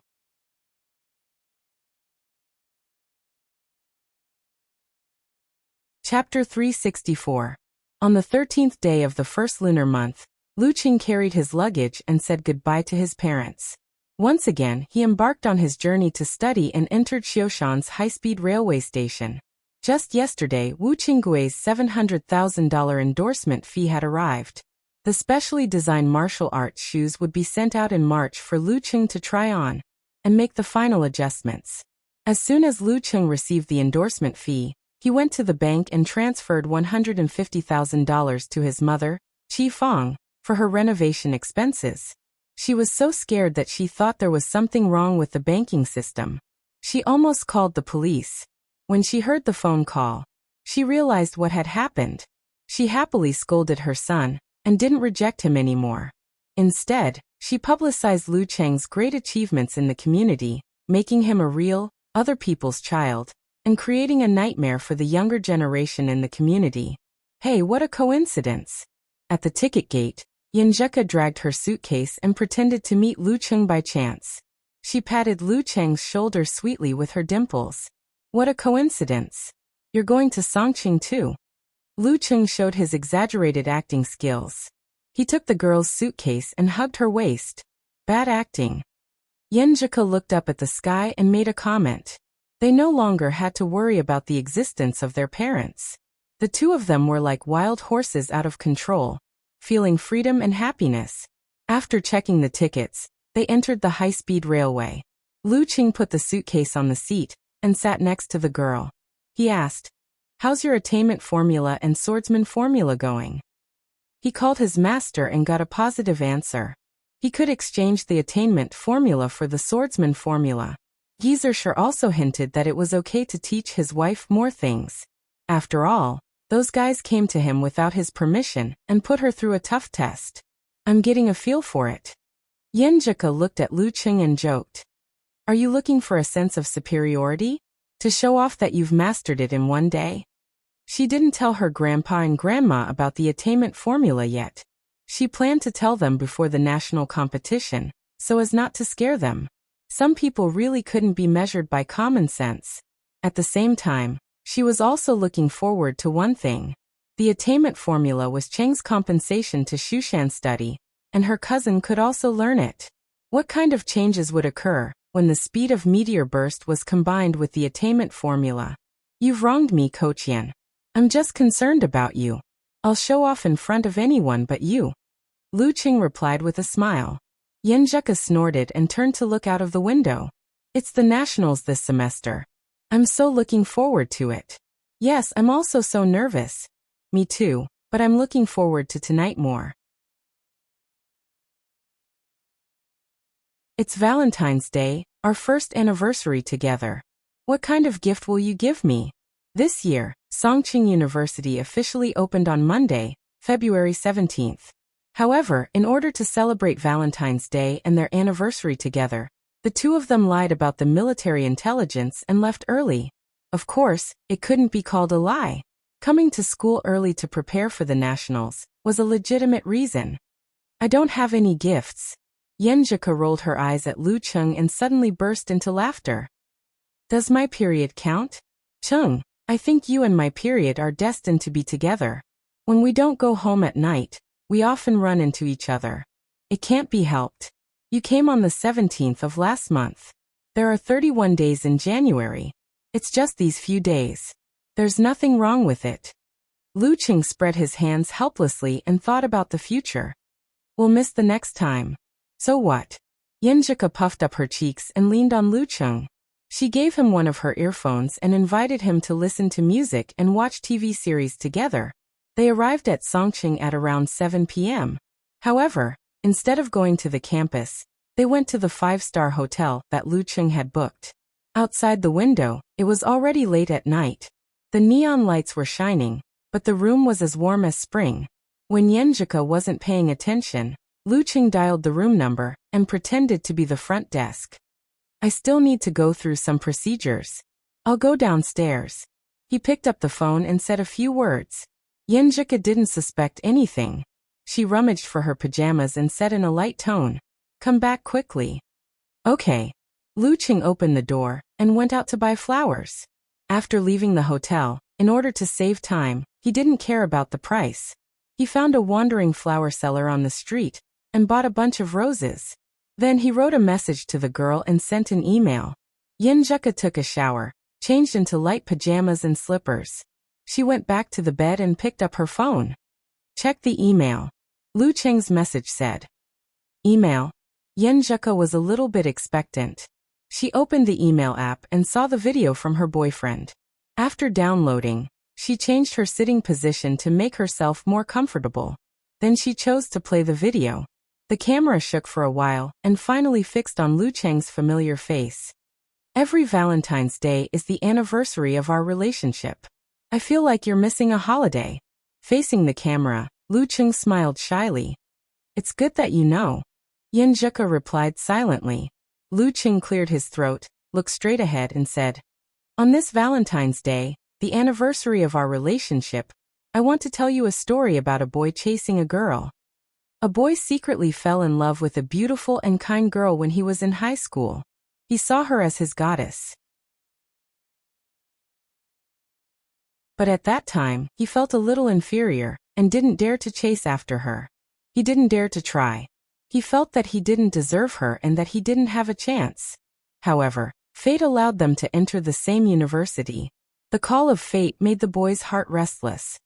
Yenjika listened quietly with a smile on her face. She probably knew what story Lu Cheng wanted to tell. How would he tell the story? She had some expectations. That day he saw the girl in a red and white Han costume standing in front of the martial arts arena. The boy was amazed again. Encouraged by fate, he finally plucked up the courage to walk over and strike up a conversation with her. In order to make himself less nervous, he ran a big circle, and was so tired that he was out of breath. It was natural that he blushed and stuttered. In the video, Lu Cheng's face was slightly red as he recalled. There was such a thing. Yenjika opened her mouth slightly, surprised and happy. Recalling the scene and hearing the story behind it, she couldn't help but curse in her heart. Idiot Cheng. He even ran a big circle. Stupid. At this moment, a beautiful melody sounded in the video and the background changed. A picture appeared and occupied the screen. It was the beautiful girl in Han costume at the entrance of the martial arts arena. Yenjika covered her mouth with her hand. Why does Cheng have a picture of me at that time? Didn't he say that he was too nervous and forgot to take a picture? The girl was very friendly. Her personality was better than what the boy imagined. They talked very well.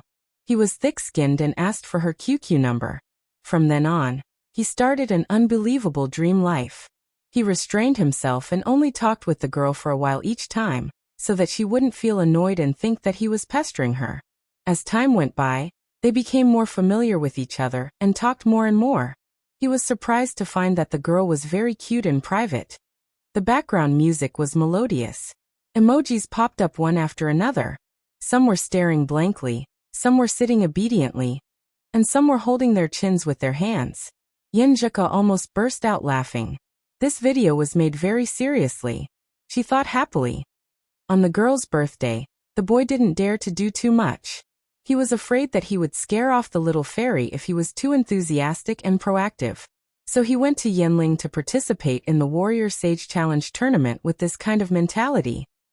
In this challenge tournament, he found more common interests with the girl and let her participate in his life. It was also in this challenge tournament that he heard the first cheer in his martial arts career. It was from the girl. The voice telling the story stopped, and a soft female voice that Yenjika was very familiar with suddenly rang out in the video. Lucheng. Lucheng. Go Lucheng. This. Yenjika covered her mouth again, and turned her head to look to the side in surprise. Chung still had the voice message from that time? The cheer from the girl he secretly loved, the first cheer in the challenge tournament, filled the boy with motivation and courage. He defeated strong opponents one after another, and made it to the group stage. And the girl went one step further, and sang a cheer for him after his repeated pleas. In the background music, the clear voice just now started humming a melody that made people's blood boil. Keep running. With the pride of a newborn, how can you see the brilliance of life if you don't persevere to the end instead of dragging out your last breath? Why not burn to your heart's content? He kept them all. Yenjika let out a sigh, her eyes shining brightly. For the boy, these are all memories that are worth remembering for a lifetime. He kept the voice message, the chat history, and the beautiful moments they spent together. He hid them in different places. He wanted to sit in the rocking chair and slowly recall them for the girl when his hair turned white. After that, many photos and screenshots of their conversations appeared on the screen.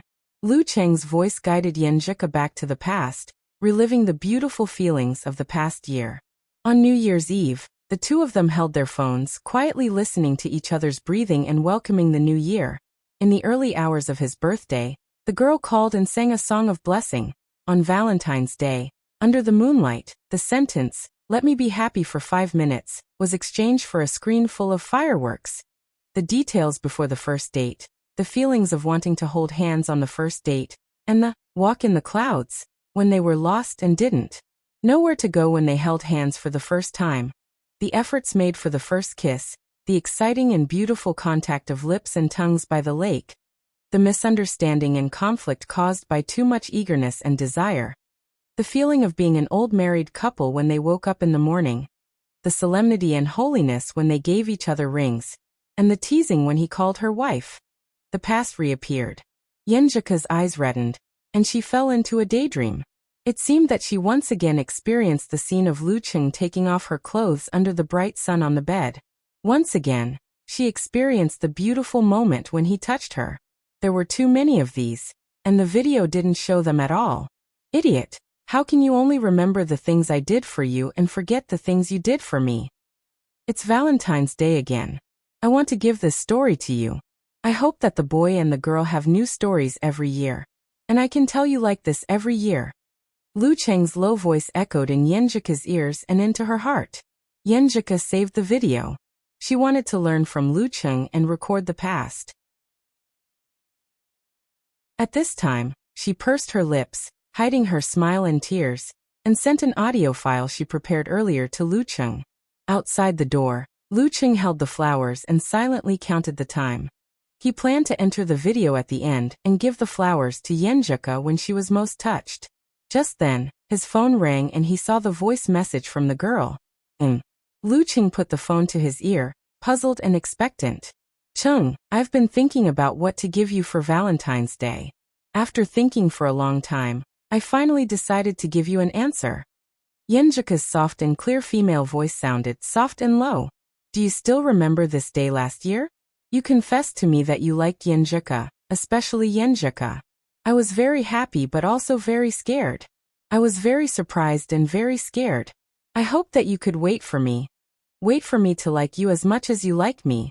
Wait for me to slowly accept the changes and accept the existence of one more person in my life. I remember many things about you, but I don't remember many of the words I said. I don't know if I have answered you before. Anyway, I want to tell you officially now. Chung, I like you, especially you." Yenjika's voice was soft and her emotions were exposed. Her unreserved expression hit Lu Cheng's heart. Cheng, I like you, especially you. He smiled, swiped the room card, and pushed the door open with the flowers. After a good night, Lu Cheng, who had spent a lot of effort to coax Yen Zhike again, returned to the new campus of Songqing University and saw Lin Ke, Li Mao, Kai Zongming and the others. During the first special training session of the semester, they gathered in a circle, covered their hands, and shouted in unison, "National competition!"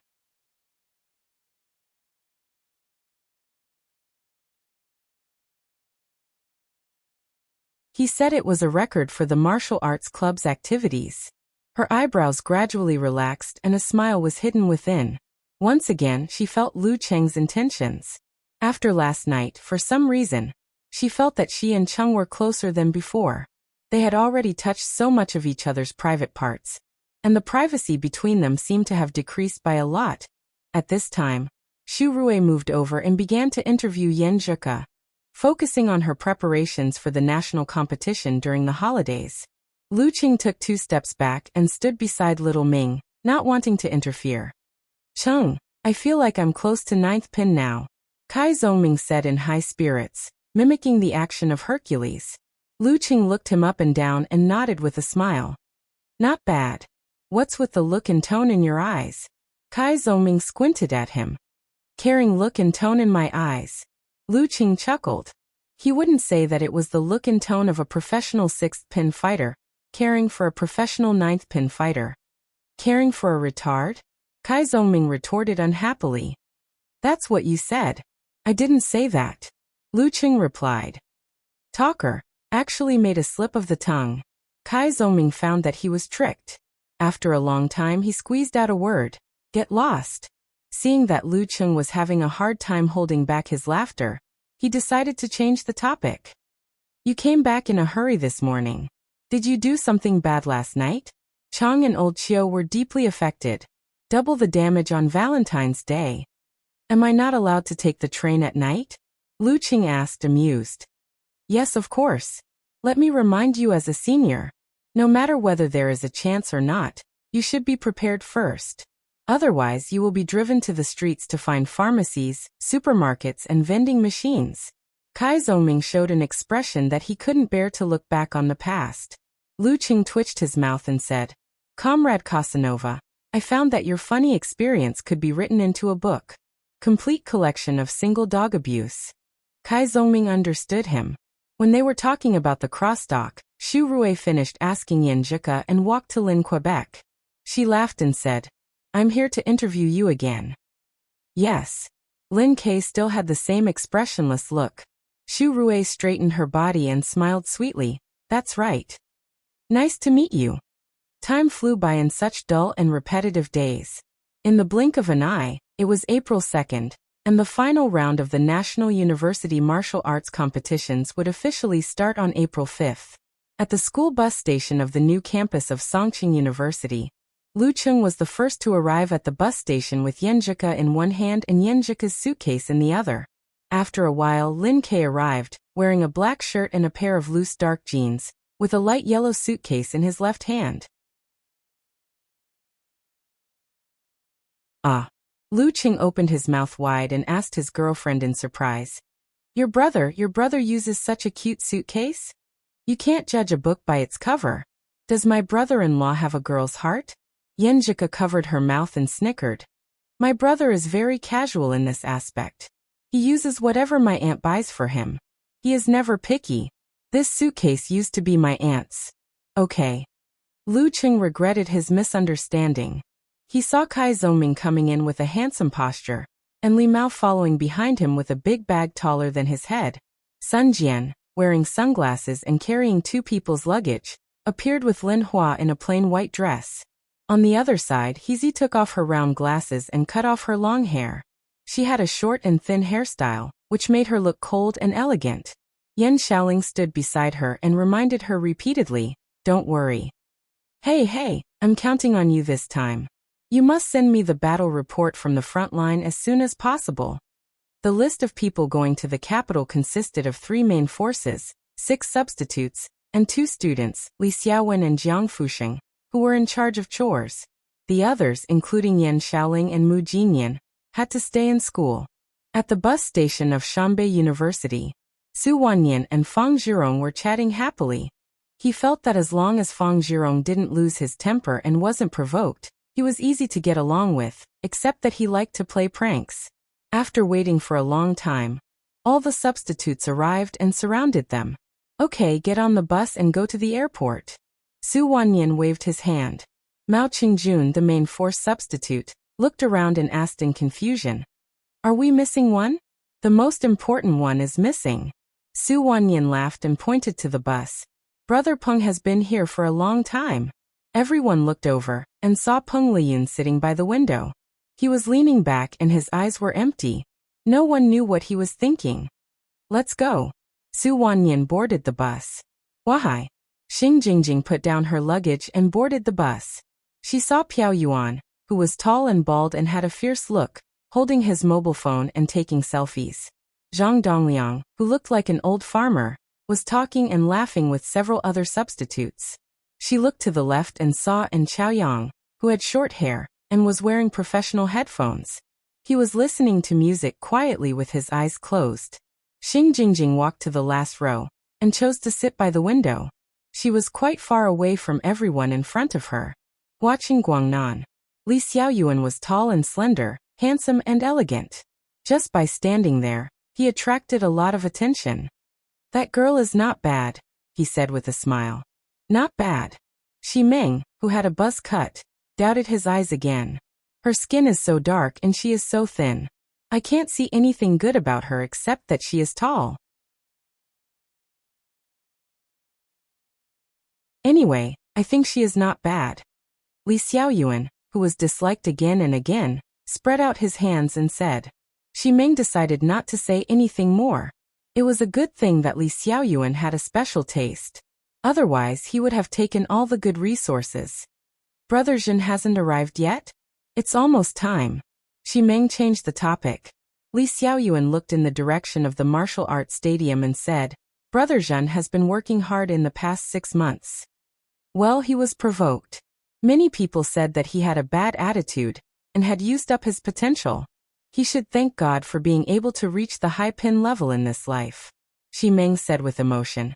And Lu Qing came out of nowhere and caught up with him so quickly. Brother Zhen doesn't want to lose face in his senior year. While they were talking, they suddenly felt the ground tremble slightly. They turned around and saw Zhen Huanxing carrying a luggage bag and walking in the distance with heavy steps. His skin was bronze-colored, and his facial features were well-defined. He wasn't handsome, but he was extremely manly. Every step he took was like a moving tank. However, the closer he got, the weaker the tremors under everyone's feet became. It was the exact opposite of a normal situation. "Let's go," Zhen Huanxing said in a low voice. Hudong University. Walking fat meat, Yuji glanced at Wu Yong, Han Peipei, and the others. He squeezed through the door first, turned around and shouted, "Our goal this year is to reach the top 8. Top 8. Everyone in the martial arts club echoed in unison. Mingdao University. Because it was close to the capital, the three He brothers led a group of substitutes who were just going for a leisurely trip to the train station. "Do you want to shout a slogan or something?" He Feng looked around and asked. He Santai was playing Glory and said without raising his head, "Don't disturb me." Capital College, Martial Arts Club. "Kongchan, where's the club president?"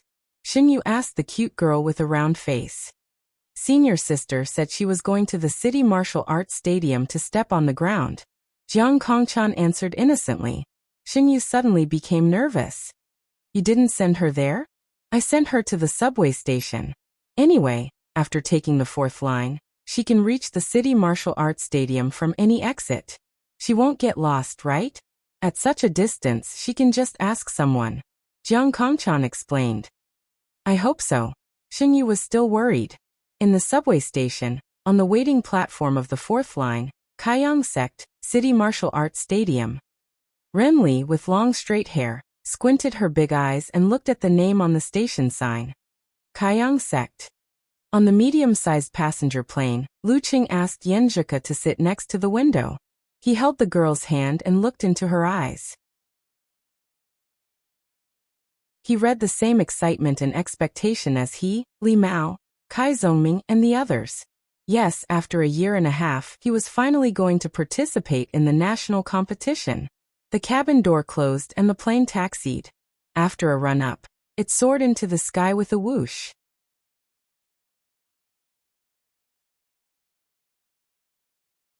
Chapter 366. April 3rd, 8 o'clock in the evening. Lying in bed, Yan Xiaoling turned on the computer and posted on the forum while buffering the data. Set the table, set the table. Everyone, don't miss it. I might be on camera tonight. Guess who's me? There's a difference between a real person and a photo. The program produced by Xu Rui and the others would be broadcasted on Songqing TV tonight.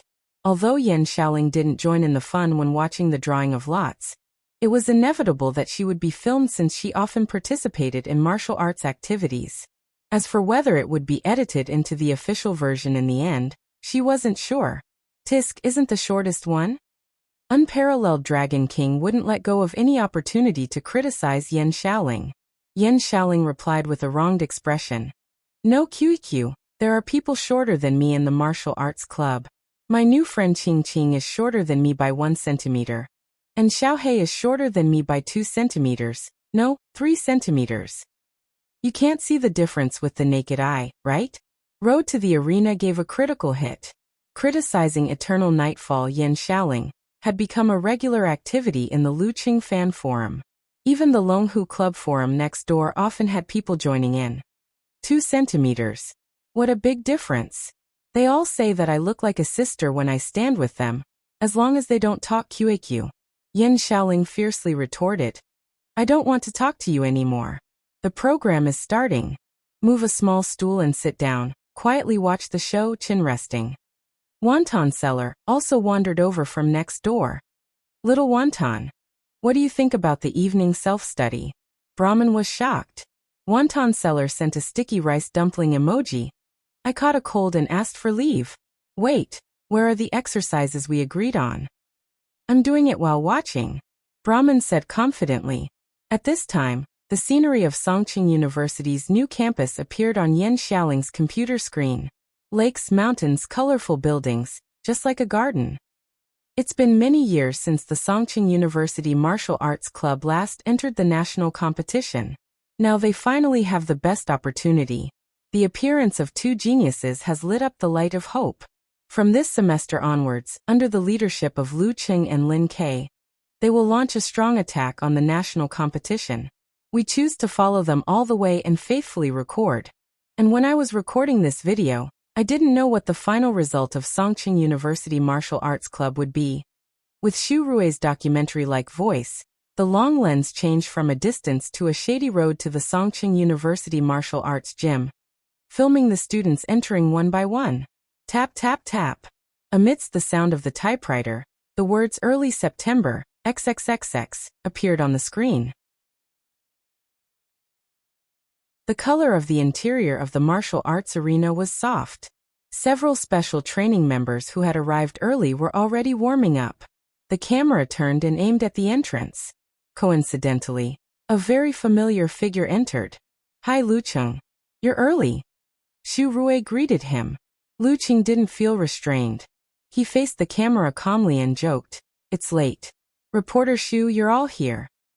Then he answered the goal of this martial arts competition by saying, A soldier who doesn't want to be a general is not a good driver. Yenjika also appeared on camera without makeup and accepted the sudden shooting.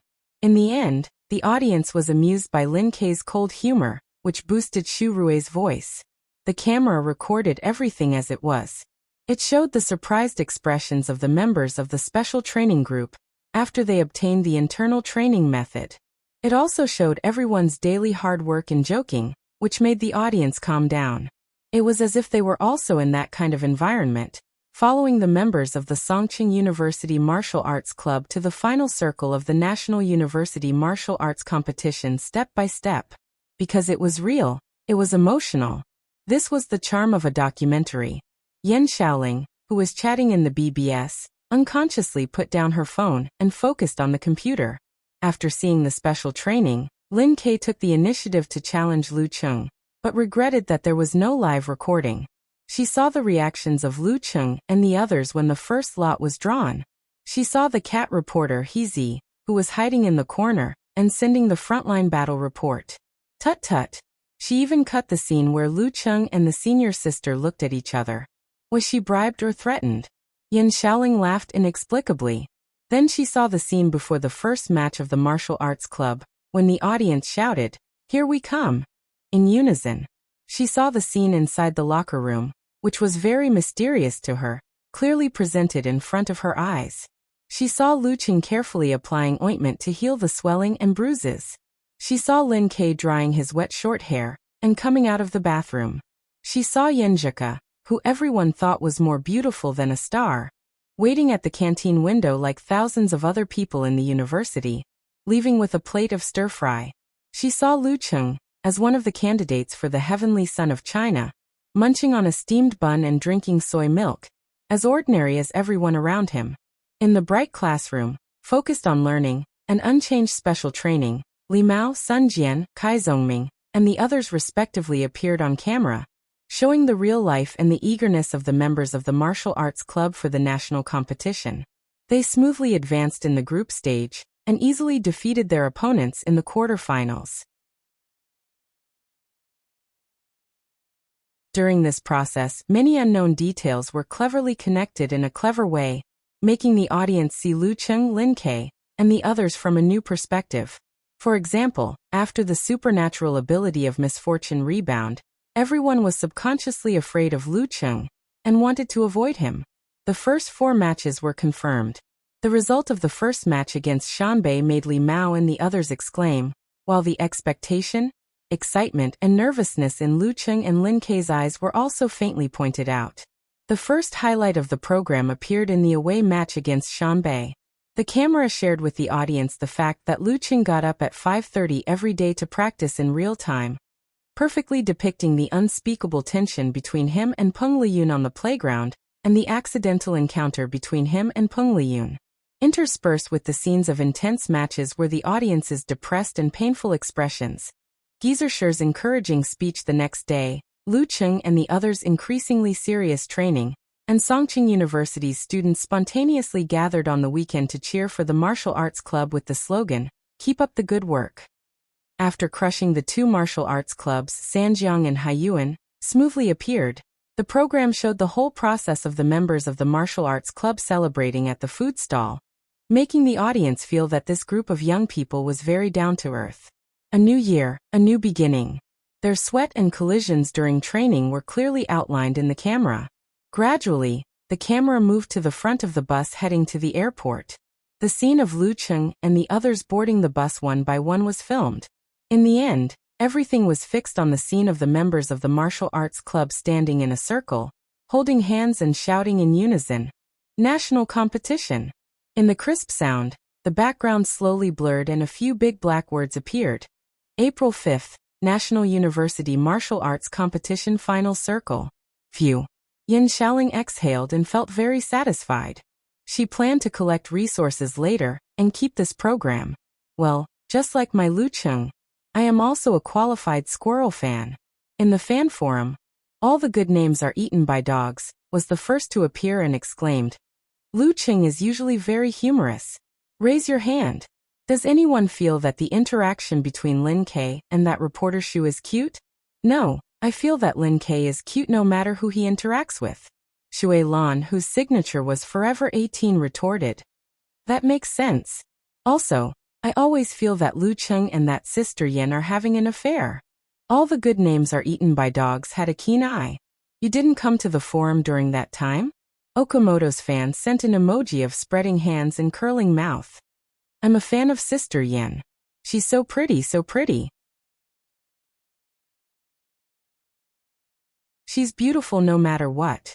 Flying Steed in the Sky, a newcomer, said infatuatedly, "You guys only pay attention to whether the gossip is cute or not. Shouldn't the focus be on Lu Cheng, Peng Liyun, Ren Li and Chao Yang, and Zhen Huanqing who are about to fight, punch to punch, blood to boil, and see who is the real heavenly son of the age? Fight, punch to punch, blood to boil. Sorry, I'm thinking too much. I need to stop my nosebleed." Bull Demon King said in a fancy way. Little dragon, let me discuss seriously. No, let me wipe off my saliva first. The real Lu Qing and Lin Ke are so charming. Wonton Seller said. What realm do you think Peng Liyun and the rest are at now? Damn, little Wonton, you are actually discussing such a serious topic. Whether or not Peng Liyun will win this year's competition depends on whether he has reached the inhuman stage. The chances are 50-50. Run Li is probably at the top of the 6th pin. Lu Qing always slaps me in the face, so I don't dare to guess. But he's definitely at the top of the 6th pin. And Chaoyang and Zhen Huanxing are said to be at the 6th pin level. As for whether they are at the 6th pin level, it's hard to say. Sounds like our idol is very powerful. Brahmin covered her mouth and laughed. Wait, have you seen little Changya? No, Lingling is too short, so she's covered. Niechichi laughed. Due to the high popularity of the national competition, the traffic on Lu Cheng's fan forum had skyrocketed. Many new IDs had appeared. Some were criticizing, while others were praising. While the fans were discussing the program, Lu Cheng and Yenjika also retracted their gazes from the computer screen. Reporter Shu is very nice. She didn't broadcast anything that shouldn't be broadcast, Yenjika said with bright eyes. Of course, I specifically went to ask her. Lu Qing chuckled. He also asked Xu Rui to send him the clips of him and Ku, so that they could be useful in the future. But for now, he would not tell Ku this secret for the time being. You actually contacted reporter Xu in private? Yenjika turned her head and looked at him with shining eyes. This is not the main point. Lu Qing blinked and said, just a phone call. Seeing his reaction, Yenjika burst into laughter. I was just scaring you. She rolled her eyes and said thoughtfully, I think you didn't just ask reporter Xu not to broadcast anything that shouldn't be broadcast. Humph, with your habit of collecting and keeping things, tell me, did you ask for those clips? Classmate, isn't it good to keep some surprises for yourself? Lu Cheng was speechless at first, but then he replied with amusement. Did Ku know him so well? Because I want to watch it now, Yenjika said with shining eyes. The two of them gathered together again and watched another version of the show. The reason why Songqing University Martial Arts Club arrived a few days earlier was to adapt to the dry weather and the large temperature difference between day and night in the capital, so as to avoid any fluctuations during the competition. After 2 days of adjustment, at 7:40 p.m. on April 5th, Group C of Shanbei University Martial Arts Club, the defending champion, opened the curtain of this year's martial arts competition. In the city stadium, among the cheers, Lu Cheng saw that Peng Liyun was the last to fight. He easily defeated the exhausted leading general of Xinghai School and won the first round of the group competition. I still can't tell how good he is. Lu Cheng looked at Yenjika and whispered to himself when the other match of Group C started. All the matches of the national competition were held at night, and a group competition would be held every day. In other words, each team would have a 4-day rest after one match. There were 2 days of adjustment before the quarter-finals, as well as before the semi-finals and finals. Since the defending champion was the first to fight, the order of the group rotation was CDAB. Therefore, Songqing University Martial Arts Club would challenge Hudong University Martial Arts Club in the second round on April 6th. Lu Cheng and the others dared not to be careless. Once they qualified, they would be the first and second team in the group. If they made any mistakes and were forced to fight against Shanbei or the capital in the quarterfinals, even if they could win, they would suffer great losses. They would not be able to face their opponents after that. Moreover, none of the teams that could make it to the national competition were easy to deal with. Especially Huahai, and Chaoyang was definitely at professional 6th pin, and Piao Yuan was close to professional 7th pin. Besides, Huahai's foundation was much deeper than Lu Cheng's martial arts club.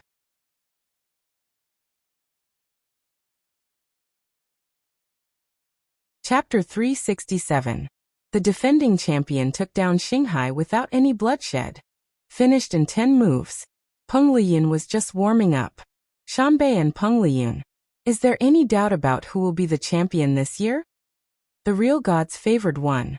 On the night of the opening match, The martial arts section of the major portals and Weibo forums were already buzzing with all kinds of headlines.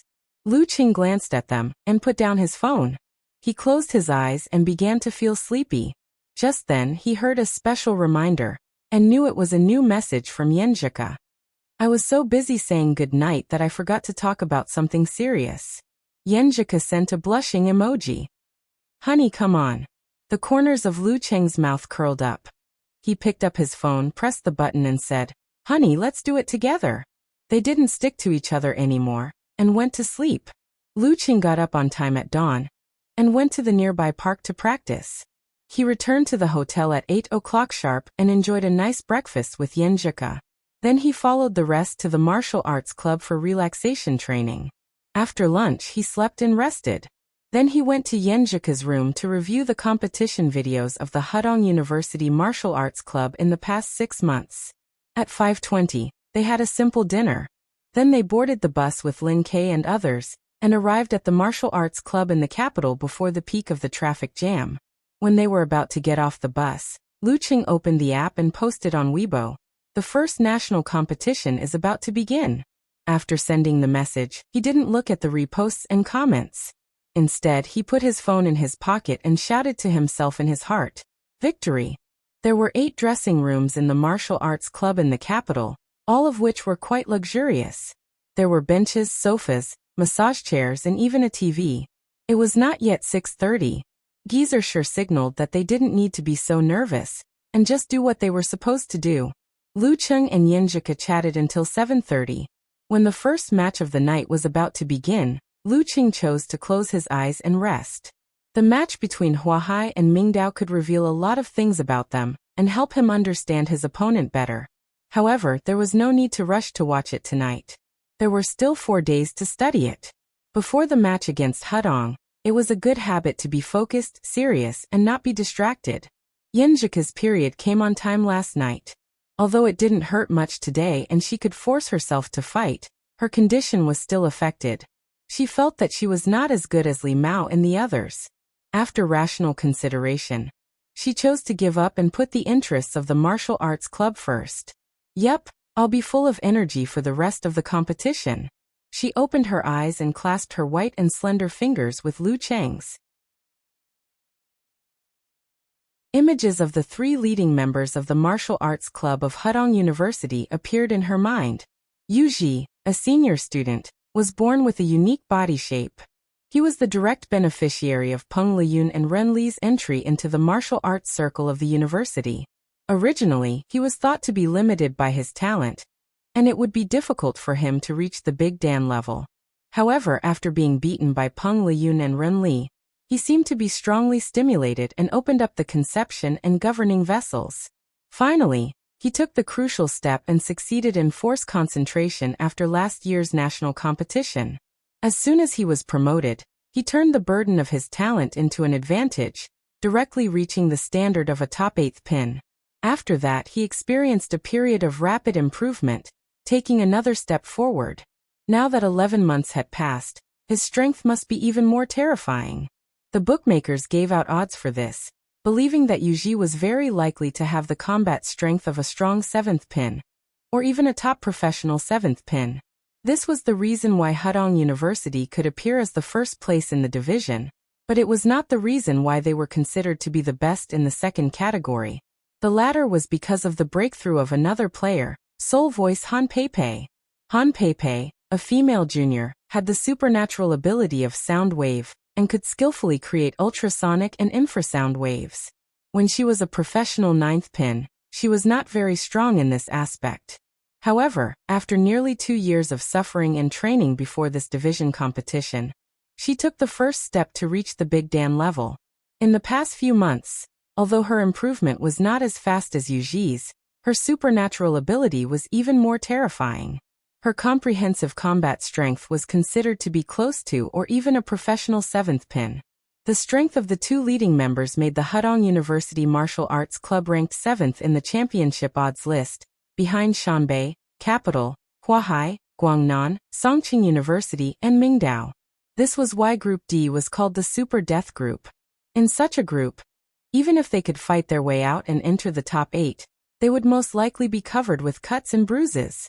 The third leading member of the Hudong University Martial Arts Club was Wu Yong, a sophomore at the top professional ninth pin.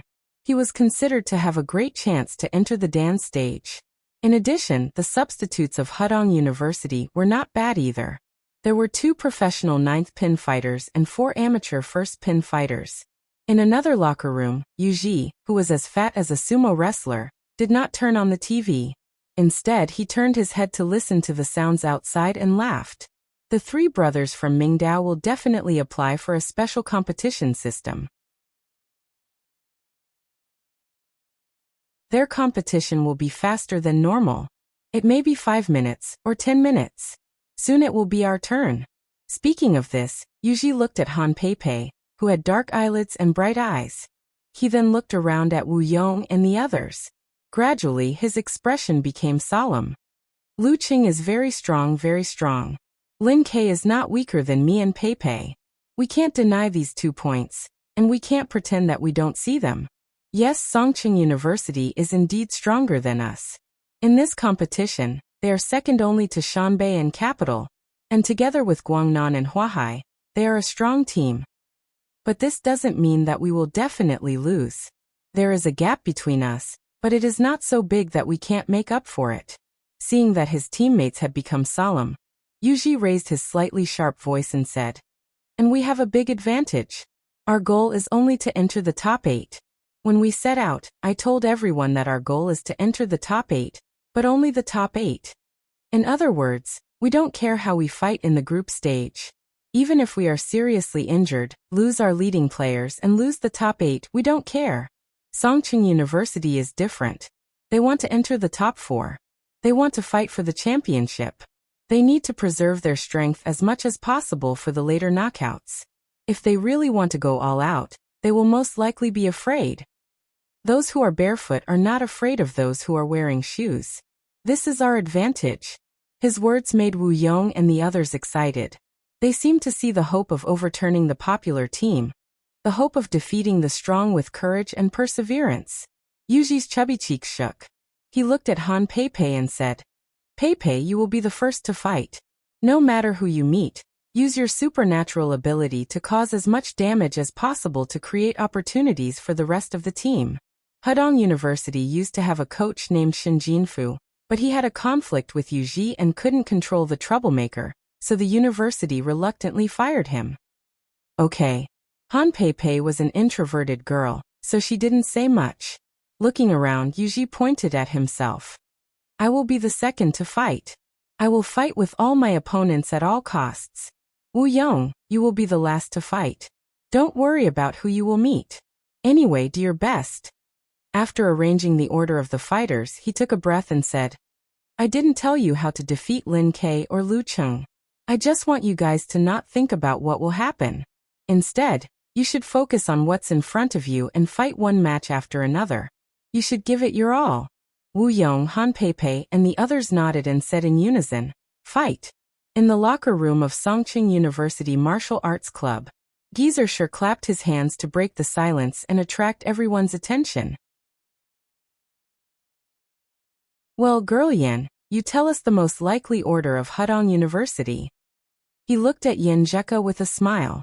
The familiar rhythm and process made Li Mao and the others relax a lot. It seemed that this was not a national competition, but just an ordinary competition. Yin Jeka was used to it. She looked up and said, "Let me say something arrogant and conceited.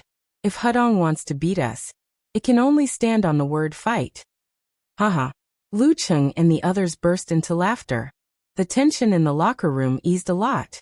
Yenjika pursed her lips and said with a smile, "Since Hudong University wants to fight with all their strength, they will most likely send Han Peipei first. If they can defeat Lin Ke and injure Cheng, they will win. Yuji will fight in the middle. Wu Yong or other professional ninth pin fighters will finish them off. Let's not talk about anything else, but they will definitely show their aura." Geezer sure nodded with satisfaction. "Then what should we do? Don't panic. Just do what you say." Yenjika smiled. "Anyway, we will follow your orders. Well, let's be cautious in the first match. Don't let any accidents affect our mood later." Geezer coughed. Yes, we should be cautious. Li Mao and Sun Jian agreed. This caution also includes the consideration of the follow-up. We can't hurt anyone in the first round. Otherwise, it will be difficult for us to fight Ming Dao and Hua Hai, right? Geezer chuckled, facing Han Peipei, who is the least likely to get hurt. As soon as he finished speaking, everyone's eyes turned to Lu Cheng. Even Lin Ke, who was full of fighting spirit, was persuaded to consider the next two matches. Lu Cheng felt everyone's gaze. He smiled and stepped forward. Master, I want to fight first. Let me be the first shot of the martial arts club in the national competition. Go ahead. If you lose, I will beat you with the sole of my shoe. Geezer laughed and turned to Lin Quebec. Lin Ke, you are the second player. Do you need my advice? No. Lin Ke answered in a low voice. Li Mao, you are the last one to finish them off. Don't be nervous. The first two guys are like wolves and tigers. You may not be able to fight, Geezer said with a smile. Li Mao's nervousness was completely gone. He smiled and said, I hope they will leave some leftovers for me. After months of hard practice, he had mastered meditation and the internal training method. He had reached the level of a real professional ninth pin. His confidence had increased a lot. As for the substitutes, they will be Kai Zhongming, Sun Jian, and Lin Hua, as usual. Geezer waved his hand. After waiting for a while, news came from the outside. Hua Hai had paid the price of injuring the main force, Zhang Dongliang, and the substitute, Deng Yuntao, and narrowly broke the formation of the three He brothers of Mingdao. And He Erlong had shown the realm of Danqi in this match. The formation of the three Dan stage had been formed. Lu Cheng and the others didn't care too much about it. Or rather, they didn't have the mood to think about it, because it was their turn next. Outside the locker room, the lights were shining down. Lu Cheng opened the door and stepped out first. There was a cacophony of cheers and boos everywhere.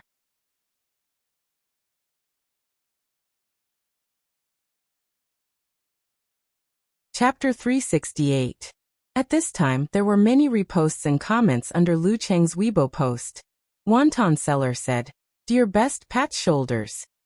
Brahman001 sent a cat head emoji. Snacks and screams are ready. Eternal Nightfall sent a heart emoji. Come on. Songqing University will win. You will win too. Lu Cheng's post didn't include anything else but the start of the national competition, so it didn't attract any haters. Of course, there were many sarcastic people everywhere. Don't let Peng Liyun win. Although I don't think you'll make it to the top 4, I still believe in you. Peng Liyun finished him in 10 moves yesterday and barely warmed up. What about you today? Don't get hurt. That'll give us an excuse.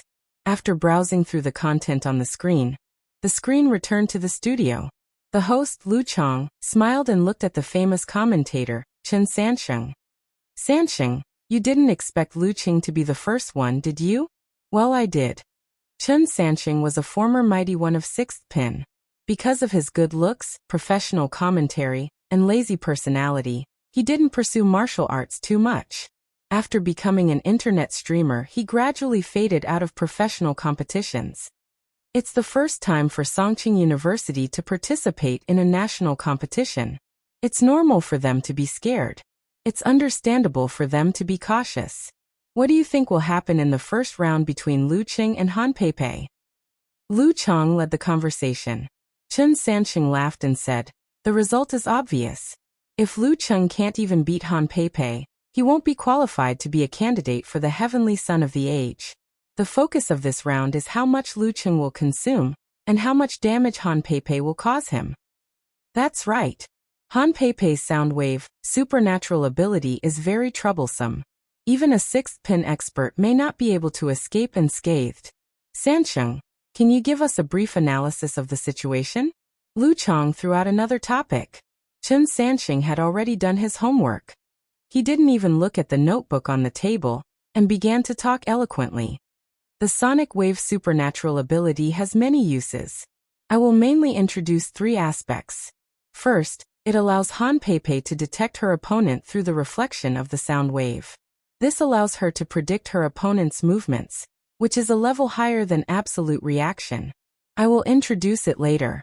This is the core of her fighting style. Second, it creates ultrasonic waves. Everyone knows that ultrasonic waves can break stones, right? I'm not a scientist. Anyway, I'm just making an analogy. I don't know if it's right or not. Anyway, Han Pei can use this to affect the subtle parts of the enemy's body, interfere with the force exertion, and interfere with the explosion of the dance stage. The third is the main point. The main point. Han Pei's infrasound is her most powerful killing weapon. Through resonance, it can cause dizziness, nausea, and even vibration of the 5 viscera and 6 bowels. If it's serious enough, it will cause internal injuries, which may even be fatal. Moreover, it's very difficult for fighters below the inhuman level to effectively guard against it. If they devote a lot of energy and attention to controlling the vibration frequency of the organs, there will inevitably be irreparable flaws in their punches and kicks. Lu Chang added, Sanxing is right. Real martial arts are not like those in novels, where you can cultivate inner force and have genuine qi to protect your body and counteract sound waves. You can only resist or control it by force. So it's very difficult for Lu Qing not to be injured? He deliberately played dumb. Not really. The effect of the infrasound wave has to be sustained for a period of time before it takes effect. It probably depends on the energy. I have a set of data here. According to the data, after Han Pei advanced to the dance stage and obtained the professional 8th pin certificate, she only needs 5 seconds to make her opponent feel dizzy, nauseous, and other symptoms. As time goes by, the effect becomes more and more obvious. Chun Sanxing flipped through the notebook on the table, coughed twice and said, The physical fitness of a professional 6th pin fighter is much stronger than that of a professional 8th pin fighter. Let's make a reasonable assumption. When facing Han Pei, Lu Qing will be affected for about 20 seconds. After 1.5 minutes, he will most likely have internal injuries. The longer the time goes by, the more serious the internal injuries will be. In other words, with the help of force concentration, Lu Qing has to finish the battle within 3 to 5 minutes. That's the only way to avoid internal injuries and prevent them from affecting the rest of the battle? Lu Chang pretended to be enlightened. No 2 minutes. Chun Sanxing denied Lu Chang's assumption. Why? Lu Chang was really confused this time. Chun Sanxing laughed again and said, After 20 seconds, Lu Qing will feel dizzy and nauseous. If this continues for a while, how bad will his condition be? Force concentration can relieve, but not completely. If he can't finish Han Pei in 2 minutes, he will fall into the opponent's rhythm and have to rely on force concentration to resist the influence. First of all, he will consume a lot of energy, and second of all, he will be injured if he makes a mistake. That's right. But for a professional 6th pin fighter, 2 minutes should be enough to finish off Han Pei, who is of professional 8th pin, right? Although Lu Qing hadn't gotten the certificate, and was only of professional 8th pin in name, Lu Chang still treated him as a professional 6th pin fighter without any doubt. What a joke! In December, Lu Chang's combat strength was slightly above that of a professional 6th pin fighter. Now that half a year had passed, with his speed of improvement, there was no problem for him to reach professional 6th pin. That's not necessarily true. Chun Sanxing replied with a smile. This involves Han Pei's fighting style that I just mentioned. She mainly fights with long-range guerrilla warfare. She affects her opponent with ultrasonic waves and weakens him with infrasound waves. When it's about time, she moves closer to attack. But Lu Qing won't just watch her comfortably launch long-range attacks. Lu Chang expressed his doubts. Lu Qing, who is of professional 6th pin, is like a block of wood. After reaching the dance stage, Han Pei can create more than one kind of sound wave at a time. Under the condition that the total energy is the same, she can use infrasound waves to attack while probing. In other words, she can predict whether her opponent is going to use his dance stage explosion or his supernatural ability to fight back. She can dodge in advance and is like a cunning rabbit that can't be caught. Since you can't catch it, you can't hit it even if you want to. All you can do is take it passively, Chun Sanxing explained. Well, this is really a bullying style. Before Lu Chang's voice died away, he heard the director's prompt. With a serious expression he said, "Okay, the conversation time is about to end. How will Lu Qing counter Han Peipei's terrifying fighting style that uses supernatural ability as the core? Let's wait and see." On the arena, the light was so bright that it was as bright as day. Lu Qing and Han Peipei came from both sides and climbed the stone steps almost at the same time to face their first match of this competition. Because Han Peipei was an introverted girl, the conversation time passed in silence. Lu Qing adjusted his body and mind, and thought about his fighting style for the last time. In the seats of the Songqing University Martial Arts Club, Yanjeka unconsciously clenched her hands and looked at the arena with worry and nervousness. She didn't doubt that her boyfriend would win, but she was afraid that he would consume too much energy and suffer internal injuries. In the seats of Hudong University, Yuji was very happy. He thought this was the best way to fight. As long as Peipei could hurt Lu Qing, he could pick up a wallet. Lin Kei was about the same as him, so he might not lose if they fought again. At that time, it would depend on the performance of the third main force of both sides. The referee looked at the electronic clock, raised his right hand, and took a step back. He said loudly, "Begin." The journey of the Songqing University Martial Arts Club in the national competition officially began. As soon as the referee finished speaking, Lu Qing suddenly formed a seal with his hands and visualized a sharp ancient character in his mind. 9 words formula, the army formula.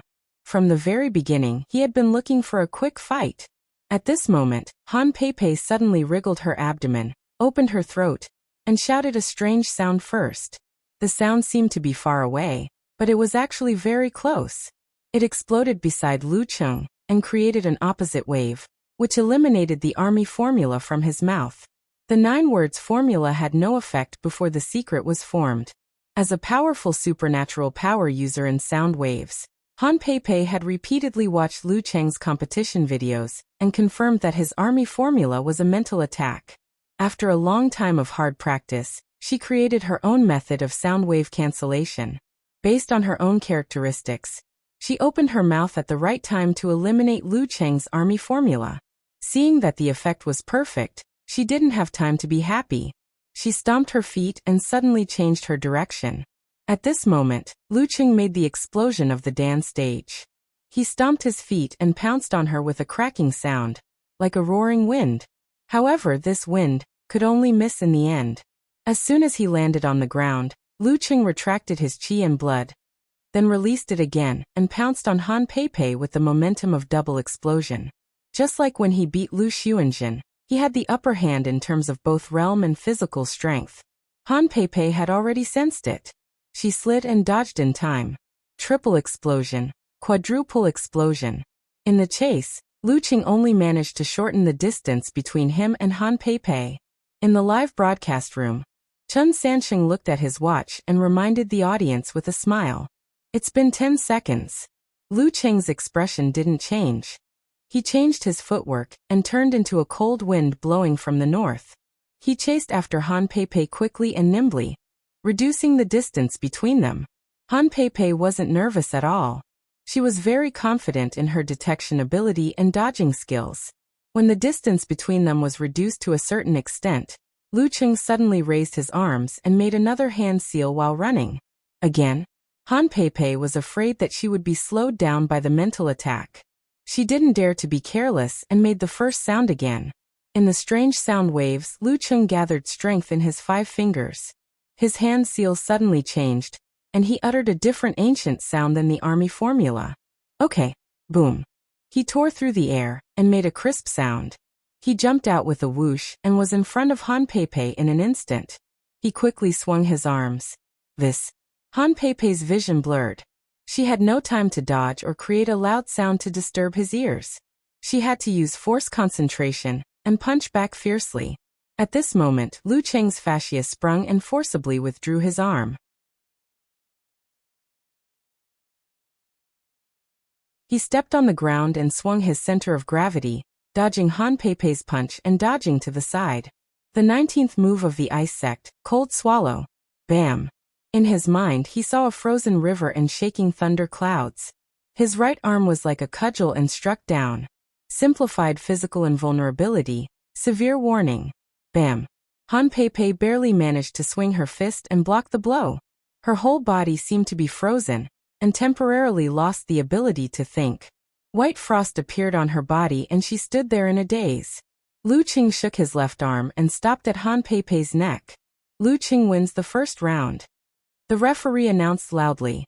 In the live broadcast room, Chen Sanqing blurted out, 14 seconds. Han Pei lost in 14 seconds.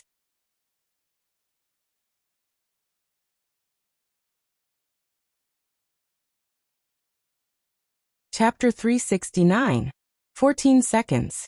The audience in front of the screen was startled by Chen Sanqing's exclamation. It took them a while to realize what had happened. They were all dumbfounded. In less than 2 minutes and 20 seconds, Lu Qing had defeated Han Pei before her infrasound took effect. Thanks to the host and commentator's explanation, they thought Han Pei was tough to deal with. Phew. Yan Zhika relaxed her clenched fists and waved at the ring. Cheng had defeated Han Pei unscathed. She didn't need to worry about anything else. Beside and behind her, Li Mao, Lin Hua, and the others all jumped up, relieved of their biggest worries. With a swoosh, Yuji suddenly stood up, his eyes fixed on the stage, the fat on his body shaking. Although he couldn't hear the commentator or watch, he could clearly feel how fast Han Pei was defeated. Not only was Lu Qing unscathed, but most of the symptoms such as dizziness and nausea hadn't appeared yet. How could he continue the fight? A real man in 14 seconds. In Lu Cheng's fan forum, Okamoto's fan was the first to react and posted, "My Lu Qing is so cool. That commentator uncle's mouth can fit a goose egg in it." Eternal Nightfall sent a, "I'm so proud of myself" emoji. Brahman proudly wriggled back and forth. My idol is really my idol. Including the conversation time, the whole battle process is not as long as the commentator uncle's analysis. One Punch Superman teacher Lu Wonton seller turned into a glutinous rice ball and rolled around. She liked to control her expression. After the exclamation, Unparalleled Dragon King typed a lot of words and said with a funny emoji, "This kind of supernatural power fighter is really strong when he is strong. In theory and practice, he has no problem challenging those of higher ranks. But as long as there is an accident that he can't deal with temporarily, he will be very vulnerable. Of course, this refers to the time when he challenges those of higher ranks." Yeah. Who would have thought that Lu Qing had mastered one of the sounds of the Buddhist incantation of 9 words? And it's the kind that can increase his speed explosively. Han Pei's accident is inevitable. Road to the arena side. Ever since he met this guy in Yanling, every time he watched his matches, he would be shocked once or twice. Someone had traced the origin of the army formula and the forwarding formula and identified which 2 characters they were. He also associated them with the Taoist classic, Lin Bing, Doja all are arrayed to advance. Then, according to the naming format of the Daxing Temple's 6-syllable Sanskrit mantra, he named the secret art, 9 syllables mantra. Kesu, didn't Lu Qing reveal one of his trump cards? Wonton seller asked with concern. Unparalleled Dragon King laughed. "I think it's worth it. You have to end this as soon as possible to deal with Han Pei.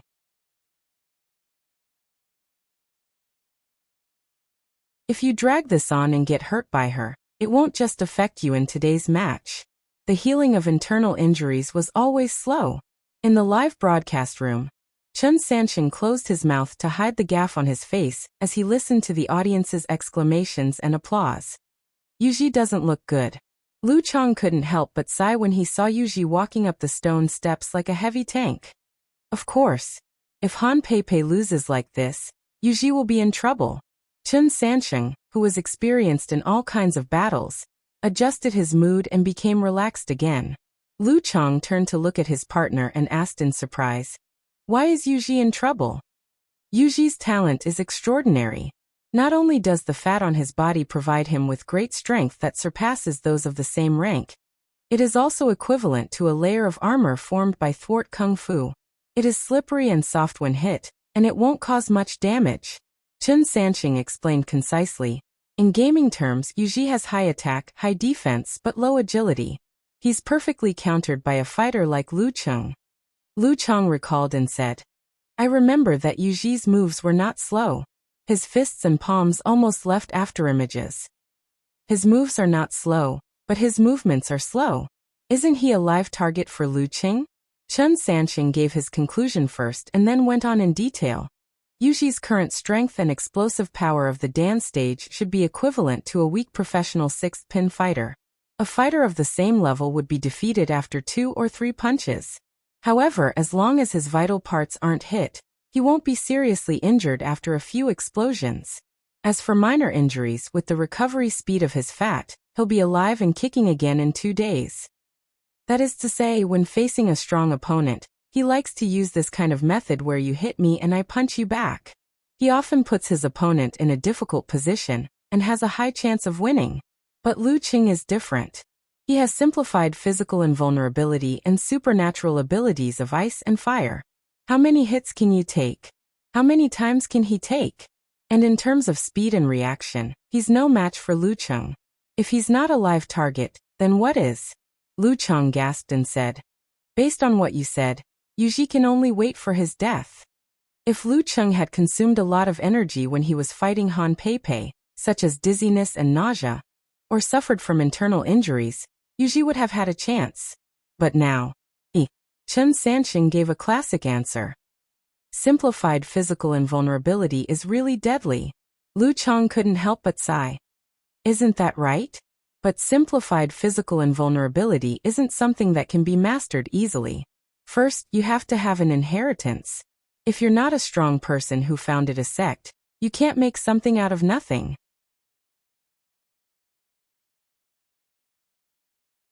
Second, you have to master meditation, which most professional 7th pin fighters don't have.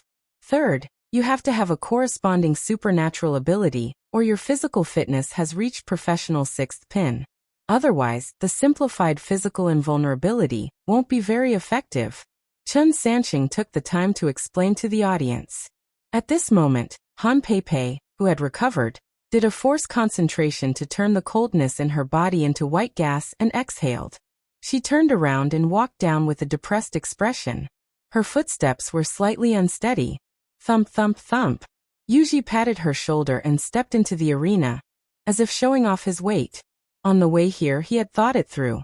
At this point, the only thing left was to fight. He had to fight his way out of all the difficulties and dangers. He had to fight for a chance of survival from a hopeless situation. Thump. Yu Ji stood still. His fat jiggled, making him look smooth. The referee took a deep breath, raised his right hand and announced, "Begin." Lu Qing took half a step forward, hooked his left arm forward, shook his wrist, and shot out a ray of crystal white cold light that moved close to the ground. At the same time, he swung his right arm and swung his wrist in the opposite direction, throwing a tyrannical red fireball over the enemy's head. Burning ice and fire. He was taking advantage of Yu Ji's movement speed. Yu Ji arched his back slightly and jumped forward, dodging the cold light and crashing into the fireball with the weight of Mount Tai. Boom. The fireball exploded and flames danced in the air. Yu Ji's clothes were torn and his fat jiggled. His body was only slightly blackened, but his defense was amazing. Bam. His feet landed on the ground, shaking the arena as if it had been hit by a huge rock. Lu Qing took advantage of this opportunity and slid to the front of him. His chi, blood, force, and spirit contracted and then released. Bam. His right arm swelled, as if he was holding a giant hammer, and swung it at Yu Ji's thick neck. Yu Ji didn't even look at him. His neck suddenly swelled, and the fat on his body expanded. He stretched out his right arm, and with his height and arm length, he slapped Lu Cheng's head at an extremely fast speed. If you hit my neck, I might not be seriously injured. But if I hit your head, you won't be able to take it. And maybe I can hit you before you do. I don't care if you're a simplified physical invulnerability master. You'll lose anyway. Lu Qing didn't want to fight head-on. He released his force and leaned forward, dodging the slap. Then he moved to the side, and did a forced concentration. His left fist smashed out like a tsunami towards Yu Ji's waist. Yu Ji's fat jiggled, and he suddenly kicked to the side. Attack for attack, an injury for an injury. Lu Cheng's fascia sprung up, and he forced his left fist to Yu Ji's back. Yuji didn't mess up his footwork and turned his body in time. Not bad. Lu Qing praised. He raised his left arm and crossed it in front of his chest. His right hand clenched into a fist, and under the stimulation of his chi and force, he punched at his opponent's dantian. Yuji used the same trick again. His arm stretched out like an ape, and his fat jiggled as he swung it at Lu Cheng's head. At this moment, Lu Qing suddenly retracted his chi and blood, and did a force concentration. He stopped his right fist by force. This time he didn't use his dantian chi because of the balance between ice and fire. Instead, he quickly released his force concentration and calmed his force. His left arm suddenly swung out in front of his chest to counter Yuji's slap. At the same time, the river in his mind froze, and the waves froze. Boom. Thunderclouds appeared, shaking the entire area. Bam. Lu Cheng's left arm hit Yuji's palm. In an instant, a layer of white frost appeared on the surface of Yuji's body, and the light in his eyes became sluggish. But his defense was indeed amazing. Under such circumstances, he could still pull out his left leg slowly. Lu Qing took advantage of Yuji's sluggishness and slid to the side. Force concentration and forward punch. Uft. The punch hit Yuji's ribs. His fat jiggled, soft and slippery. Only then did he recover from the severe warning. He quickly retracted his chi and blood, force and cold wave. Lu Qing didn't stop after his successful move. He moved quickly and exploded one after another, not giving his opponent a chance to recover. Double explosion, triple explosion, quadruple explosion, quintuple explosion. Bam bam bam bam. Lu Qing swung his arms and moved nimbly, hitting Yuji repeatedly. Yuji's fat jiggled and was about to explode. No matter how tough Yuji's body was, he couldn't withstand such an attack that could tear down a building. He was close to being seriously injured. Gritting his teeth, he suddenly jumped forward and pounced on Lu Qing. He wanted to use his advantage of his body to push Lu Qing to the ground and win in the midst of defeat. Whoosh! With a gust of wind, Yuji charged at Lu Qing like a mountain toppling a jade pillar. Lu Qing had watched many of Yuji's battle videos and was prepared for this. He suddenly flicked his fascia and used the north wind footwork to dodge the attack. Turning around, he used force concentration and whipped his leg on Yuji's back. Bam! Yuji was sent flying and smashed into the ground. Stone chips flew everywhere and cracks spread. He lay there, struggling for a while, but couldn't stand up anymore. If it were anyone else, they would have been beaten to a pulp. Of course, the referee would have stopped them. The referee looked at Lu Qing and saw that he didn't want to attack again. He raised his right hand and announced the result. Round 2, Lu Qing wins. The audience was silent. Lu Chang and Chen Sanxing in the live broadcast room were also speechless. Too fast. Too brutal. They didn't know what to say. After a moment of silence, the audience became excited. Suddenly, a shout came from the stands. 1 against 3. The shouts gradually merged into a torrent. 1 against 3. 1 against 3. 1 against 3. You're tuning in to the Li Mei's Sword of Destiny YouTube channel. We're so grateful for your support, and don't forget to subscribe to join us on this incredible journey through captivating stories. Your generosity through donations truly makes a world of difference, as it's the primary source of revenue that allows me to expand and enhance this channel for you. Thank you from the bottom of my heart for being a part of this adventure.